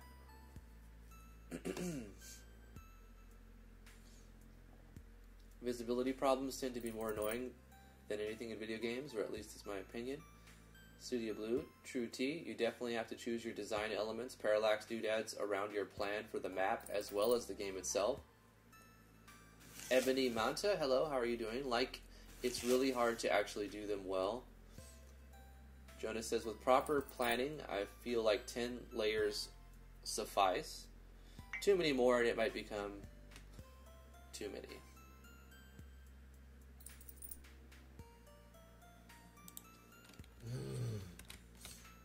Daniel Olson says you get a lot of default tile levels still, so it's easy to make variation tiles. If anything, I'd wish there were more non-auto based tiles.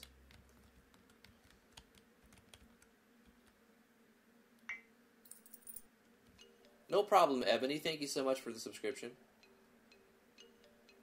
Oh yeah, we've been married for almost a year now, Studio Blue. We got married quite a while ago. We got married last year. Thank you so much. It's been great. It's been great. She makes me very happy.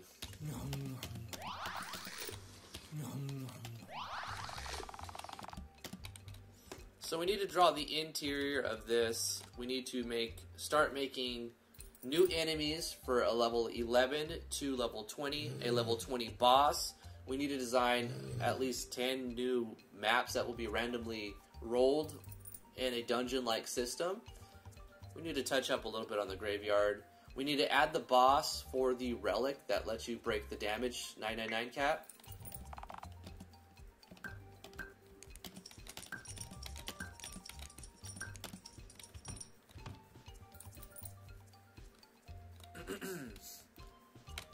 I think at this point, we'll be able to buy logs. If not, if we don't have the... What do we need, 200?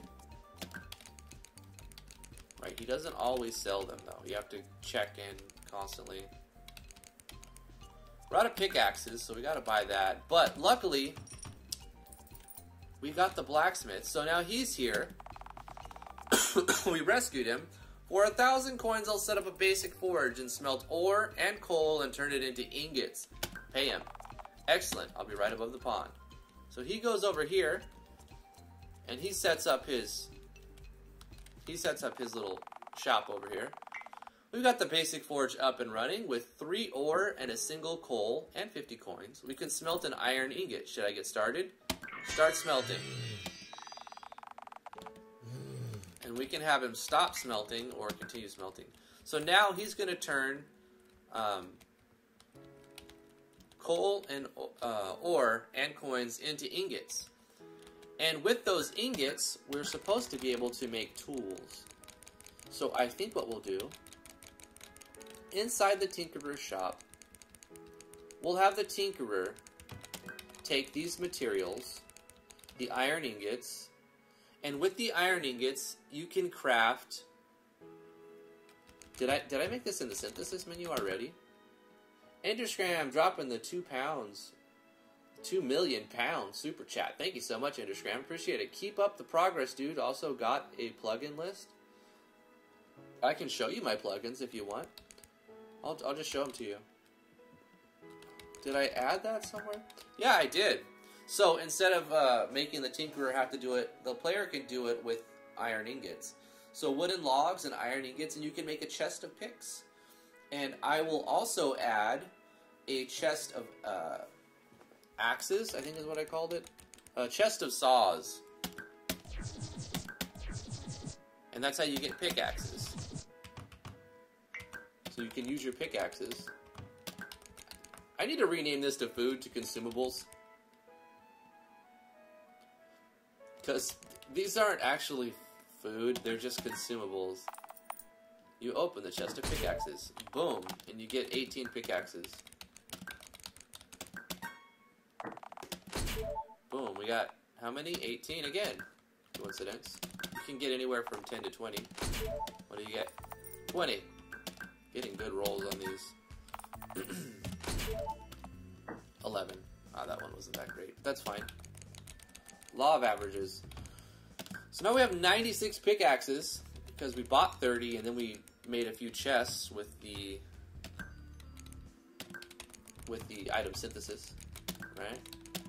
We need to update this, and we are currently turning our ores, which were before this they did nothing for us, and coal into ingots, which we can use in tandem with the wooden logs to make saws and pickaxes. But I need to add that crafting material. Or not crafting material.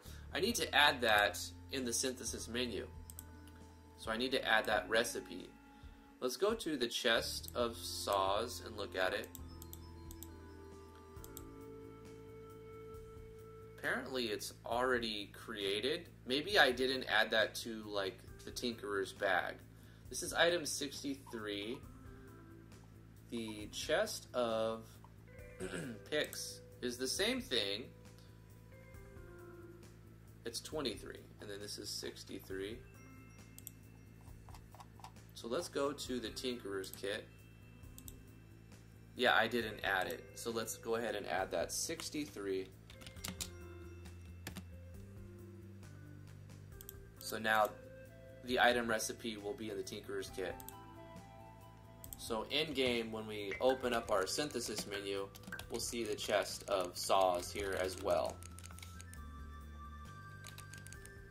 I feel like we need to also add fishing poles. But instead of it requiring iron ingots, we should just have it require wooden logs. But I need to check the prices on these things to see that they're balanced. Like, how many do I create with what? So how many logs does it take to make one? Do I need to add another item? I'm trying not to add too many items unnecessarily, so... Wooden log is 100, and then let's see, fishing poles.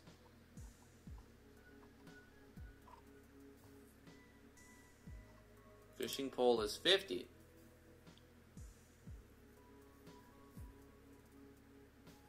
Because it's consumable like that. So let's make a wooden log craft 3 fishing poles.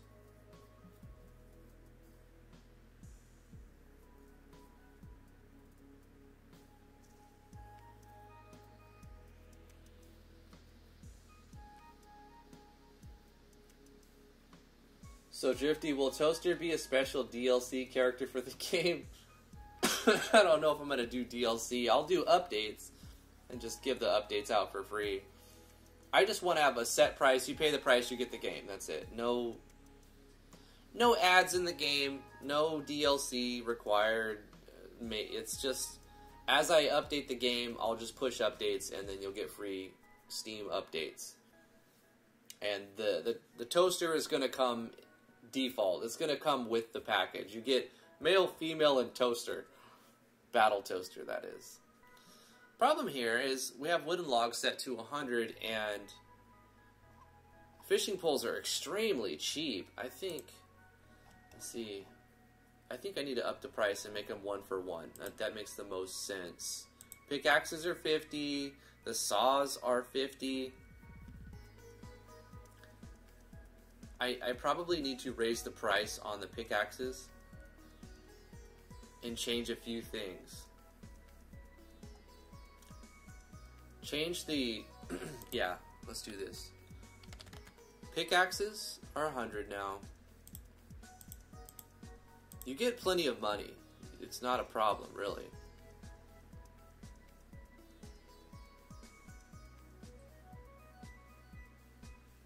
So a free toaster with every copy of the game? Yes, absolutely.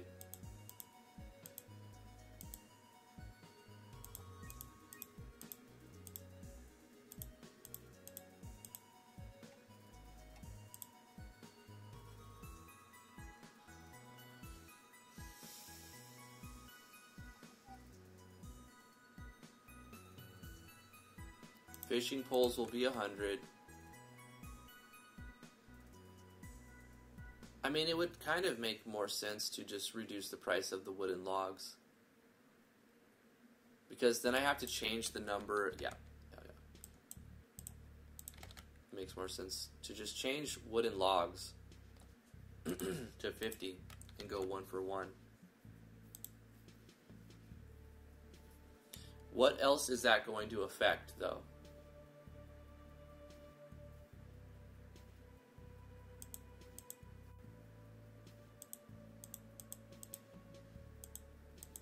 It makes the lumberyard half as effective as far as producing wealth. However, the lumberyard is a key thing you need, or you can just buy them, actually.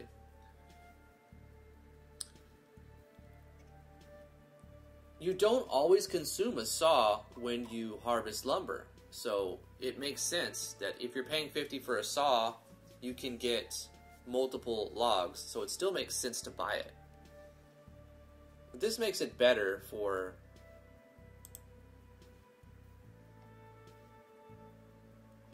Oh, I need to adjust one price. Since I reduced the price of the raw lumber, which is wooden log,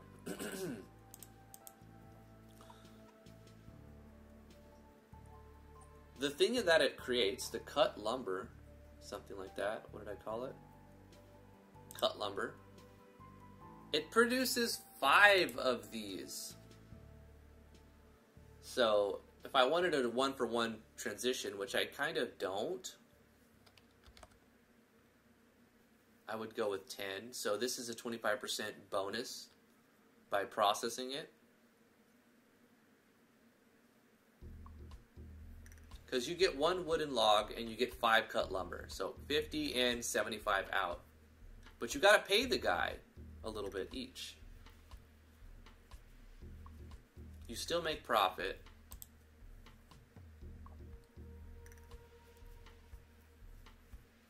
That makes more sense. I need to increase the amount of cut lumber that is required to get the boat now. And that's it. Everything else stays the same. Much easier than changing the price on all of the other tools. Oh, but while I'm at it, let me see. Fishing pole. Wherever that's at, fishing pole.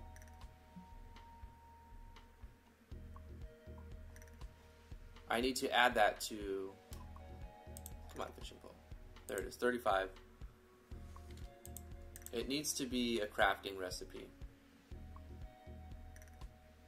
So we'll go synthesis, ingredients, fishing pole, wooden log.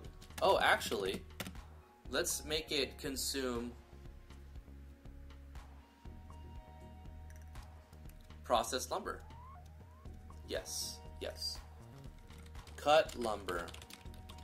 And then how many do we want it to take? 5? That makes sense. We'll have it take 4. That way you turn a profit by making them. Wait. They're worth 15 each, so 3. 45 turns to 50. Okay.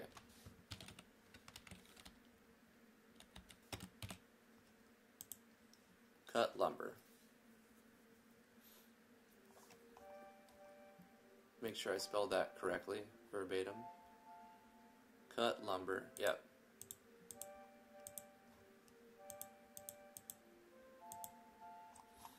And wait, I need to check the number and add that to the Tinkerer's Kit as well. 35, and then we're done. Tinkerer's Kit, add 35 in here. 35 comma. Apply that, hit OK, save the game. Now we've made some adjustments there. We made some changes.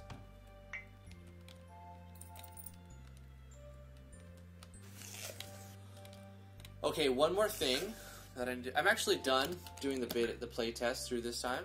It was a good play. How much time do we got? Of course, a lot of it was not even in game. An hour and 27. The entire thing started at the beginning. So an hour 27 playtime. We have about an hour of gameplay if you just go through and do everything quickly. But after these changes that I'm making, it will take longer to farm by triple the amount of time. So instead of 2 minutes, 6 minutes, because it would just seem like too labor intensive. So you'll be a little bit lower level, which means the battles will take a little bit longer. So we're probably pushing just over an hour of playtime now.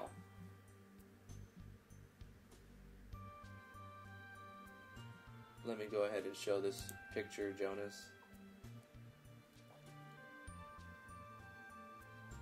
Jonas says, if anyone's interested, I could share basic shading tiles that can make your map look a lot better, simply with tiles in the editor, replacing the crappy shadow pin. Hey, that's a great idea, Jonas. It'd be cool if you can go to the Discord, links in the description below, and under the channel that says free assets, put a link to your stuff there. That way it's referenced, you know, after this chat goes away. It can just be seen there on the Discord with right next to the other free assets, like Panda Maru and the Bigwigs. Is it worth buy RPG Maker MV if you have a VX Ace? Absolutely. Get it on sale. It goes on sale 2 or 3 or 4 times a year. You know, keep messing around in VX and XP or 2003 until you see MV on sale. Excuse me. As soon as you see MV on sale, snatch that puppy up. I paid $80 for it, pre-ordering it. Don't regret it at all. It's made me that back 10-fold, 20-fold, 30-fold. I don't know, a lot. But I've gotten a lot of enjoyment out of it and learning experience too. Let's. Oh yeah, I should have mentioned this at the beginning of the video. Let me go ahead and accept this. Yes, thank you so much for the $2 super chat, Scram. RPG Maker got an update today, but all it was is a cosmetic update. Chaos, how you doing? You always show up like towards the end of the stream, but I'm glad you're here, dude. Thank you for coming to the live stream. MV got an update. It does nothing. The only thing that, well, for English version, Japanese version fixed something from open game creators, so they had to do something because a service no longer exists there. So they patched the Japanese version, but they also patched the English version just to change the number from 1.6.1 to 1.6.2, just to stay in line with, so they all have the same number. But nothing really changed for the English version, just the number, so it's nothing to worry about. But what I was going to get to is say, yeah, it's worth picking up. It absolutely is. You can see by the number of hours that I've played, that I've used this engine. Obviously, this is just the number of hours that it's been opened, right? So I haven't actually spent 14.4 thousand hours using MV, but it's been open for that many hours, and I've probably spent quite a bit of hours actively using it. So I got my money out of it, and I think you will too, especially if you pick it up on sale. Somebody asked also to see my plugin list. Let me do that before it gets too late here. My plugins. I'm using mostly Yanfly plugins. That's pretty much it. I'm using one text input from Dread. I may take that out. It's a lesser known plugin developer. He doesn't really do very much as far as I can tell. But it works for what I want it to do. There's better ones out there. I'm just being lazy. I'll probably swap it out at some point. I'm using my own place animation plugin, which I'm not really using that much. It's just for certain action sequences to run and look like they should without any delay. So it helps me make action sequencing. It also helps me do certain things like the blacksmith. I already closed the game, but the blacksmith who's hitting, I'm just using animations. Just creating new instances of animations, and then it technically has a memory leak in there, but it's a temporary leak that as soon as you press escape and open your menu, it fixes it. Like, it just creates all these instances, and then as soon as you leave this, if you change map, if you open the menu, it clears them. So it works fine. It works perfect. SRD showed me how to do this. So I'm using Olivia's Battle System plugin, and it says all of these are off because the Octobath plugin is essentially all of these built into one. Excuse me. But if I want to disable something and it doesn't let me do it from the parameters, which so far everything I've wanted to disable, I've been able to disable from the parameters. Olivia, amazing plugin developer. Highly recommend Olivia's plugins. Absolutely, they play well with Yanflies as well. I'm using Mr. T's emerge animations for when I get into battle. You see a little lightning on them. Using Trax lighting, Yami skip title, so I can have my own title screen. You can see that we don't go to the default title screen. I actually edited the code so that even after you game over, it still doesn't go to it. So this is the title screen I have right here. You know, it feels really good, it sounds really good, and it doesn't look like the RPG Maker MV title screen, right? Looks very different.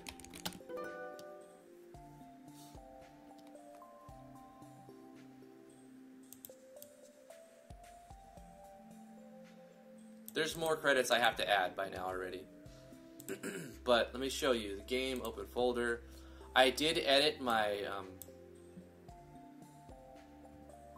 my JS files. Where did I put it? Idea comments? No, it was like notes or something. Quick notes. There it is. Quick notes. So I've edited a few things on line 1572 of RPG Managers. So where it would normally do this, I changed it. I forgot what I changed it to. And there was another spot too, right here.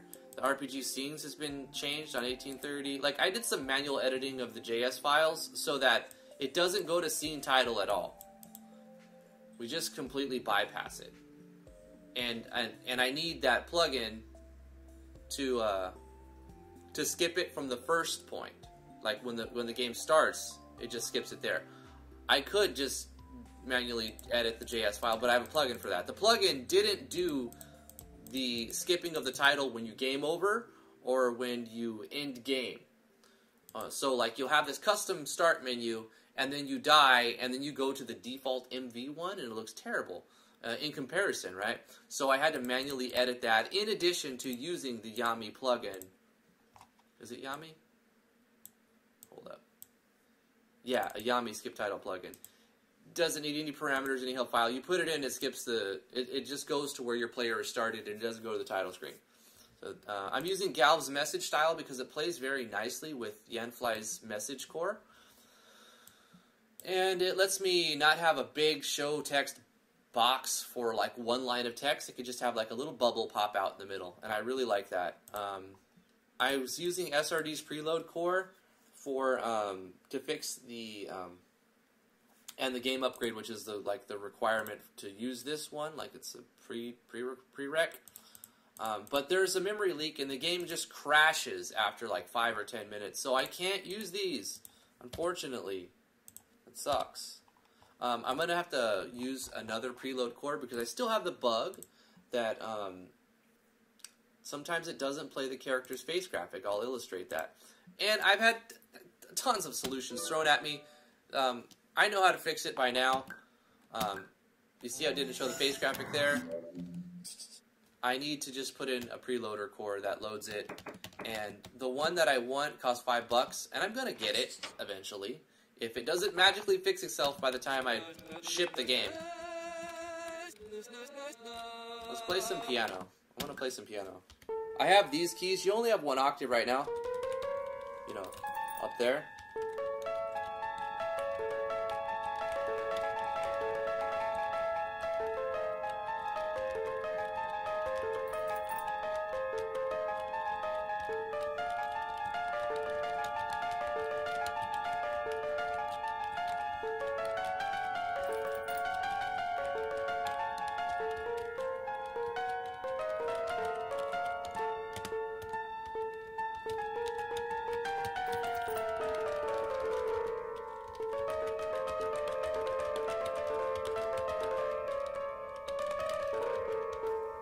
Thank you! Thank you! Alright, let's go back to some Stardew Valley music. Guys, I've got to end the stream right there. Thank you so much for coming to the live stream. Really appreciate it. If you have any questions, shoot them at me right now, or join the Discord. Link is in the description below. Please continue to support what I do on patreon.com/driftwoodgaming. I love you guys very much. Thank you so much for the support you've given me. Love the piano inclusion. I keep telling you that DK Tools has a free to use preloader. Okay, DK Tools. Let's search this up. RPG Maker MV DK Tools preload.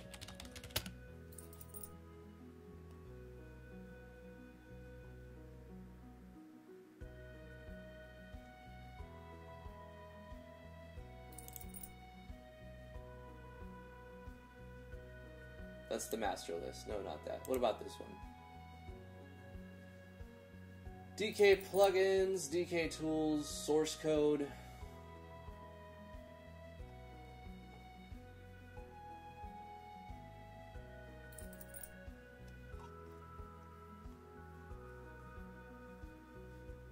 What if I go to the master list and then just find it? It'll let me search.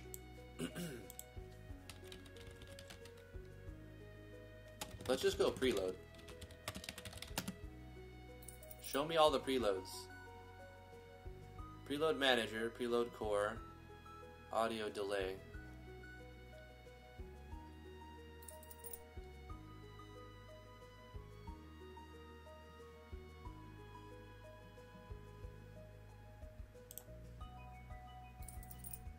Let's go with DK. Actually, I'll download this one for now.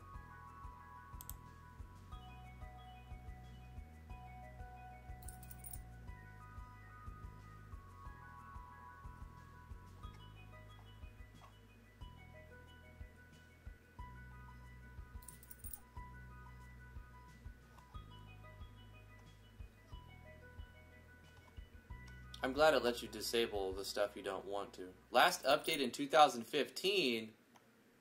No, we're not going to use this one. 2015, bro.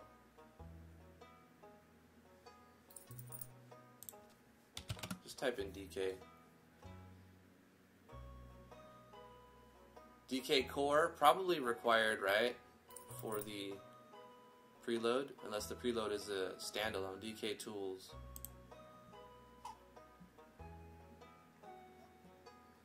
See, I just want a specialized plugin that just has preload options. I don't want to have to download someone's entire library.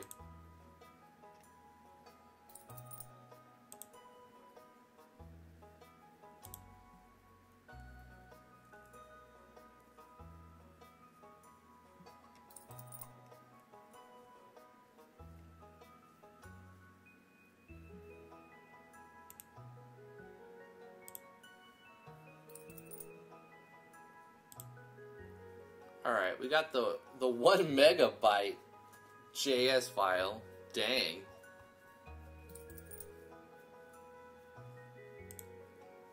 Alright, does it need the core? Who knows? Let's find out.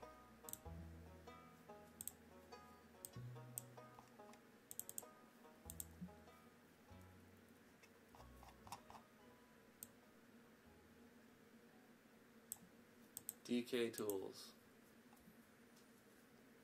Faster updates enabled, debugger, FPS meter, screen resolution. Oh man. Disabled. Oh, okay, enabled false. Everything is off by default. Good, good, well. Image cache limit. Where's the preloader? Quick load? Preload manager. Here we go. Enabled on. Audio files, image files. Preload image. Path. Path to file extension directory. For example, img slash face. Hold up. Let's actually get the directory. img It's just the faces, so all I wanted to do was just load the faces. And it's just party members, right? So let's see. img/faces/admin1.png.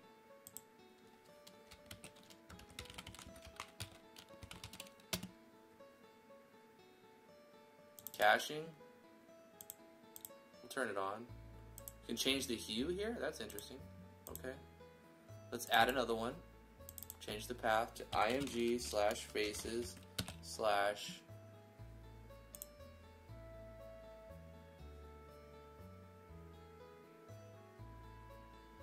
mars.png.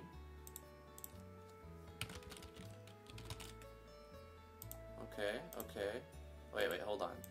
Caching true. Okay, and then add another one. IMG faces, and we need toasty. We need the toaster face. It's just one face here.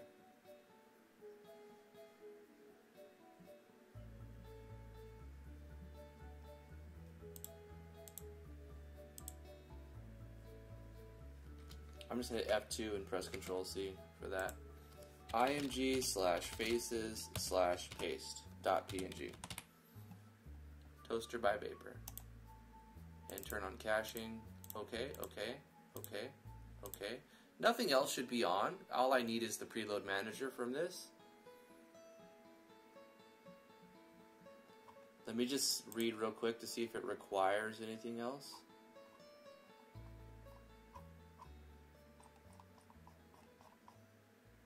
Wow, really good help file too, because it gives you all of the element names in case you want to make it compatible with another plugin. Let's see if it even loads, if the game crashes. Seems to be doing fine. New game. Let's see if our faces load. Hey, it loaded immediately. Thank you, Volpe, for reminding me, like, again. Appreciate that. Let me bring this chat up. I'm not trying to ignore you guys.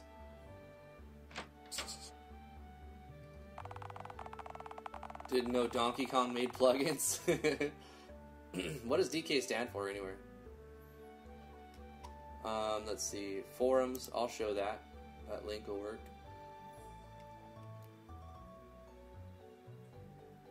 Yeah, see, it's a huge plugin, but all I'm using it for, the only thing that's enabled is the preload core to load 3 face graphics, or, you know, however many I add. Let's see if it works. Snow. Let's see if it works when I press escape. They're there. Let's test it again. If I change maps and the tutorial stuff, we can skip the tutorial though.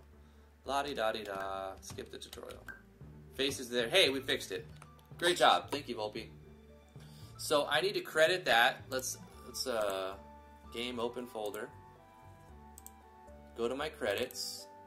Under plugins, we're going to add DK tools. His name is Denis Kuznetsov. Very helpful Russian guy. Denis Kuznetsov.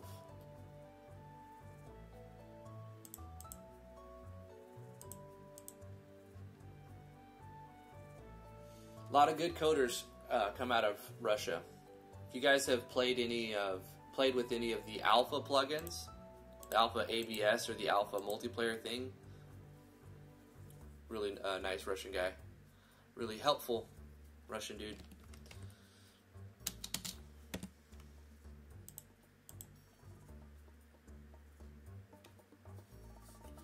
What is it? Portugal has a lot of good plugin developers. There's actually an RPG Maker MV scene, like in Spanish. There's a Spanish-speaking MV, like a huge scene, just like there's an English-speaking and a Japanese-speaking scene. A lot of the times, the recommendation, YouTube's will recommend me tutorials, and it'll be in Spanish. I'm like, I speak like this much Spanish, you know, but it'll recommend me videos for RPG Maker that are in Spanish. I remember when I first fixed that problem, but then it made another, so now it got overridden. What problem did it create? Flash, save me some trouble. Let me know what problem did this fix create for you? Anyway. I think that's it for the live stream, guys. Thank you so much for coming to the live stream. Appreciate it. Give this video a thumbs up if you do like it. Subscribe to my YouTube channel, youtube.com/driftwoodgamingmv, or driftwoodgaming.com. You can go to my website if you want to, /games if you want to download some games or play my last RPG Maker MV release. My last and my first ever RPG Maker game, Legend of Driftwood. That's available, updated to version 1.04 for speedrunners. It's a lot easier now. The version 1.02 that is on the website is still very, very hard. I recommend you download the version 1.04. It's a lot easier to play, and you'll get through it within an hour or so. You can speedrun it in half an hour. The world record is 29.5 minutes. If you can beat that, please let me know. I'll watch that live stream or video or whatever. Let me know if you're going to be playing it, and I will advertise it for you and watch it, because I like to see people play my games. I think everybody likes that, right? Speaking of that, if you would like me to play your game, I do that on Fridays as First Impressions. It is part of the Patreon reward tiers, the $20 backer tier. So if you back me at $20 level, I will play your games on a live stream. Remember not to include any copyrighted music, because it will disable the live chat, and then nobody can see the feedback after the fact. So that's always a problem. Thank you guys for coming to the live stream. We'll see you guys tomorrow, 10 a.m. to noon Eastern Standard Time. I'll be working on this project Monday, Tuesday, and Wednesday. On Thursday, we work on Game Maker Studio 2. I'm doing a project. If you want to catch updates on that, this will be a free-to-play game that I'm making in GMS2. If you want to catch that, I also upload little GIFs here and there in the Discord, so links in the description for the Discord. That's it. Follow me on Twitter, twitter.com/gaming. I've done all the plugging I can do. See you guys. Thank you for coming to the live stream. Mwah. Love you. Bye. Have fun.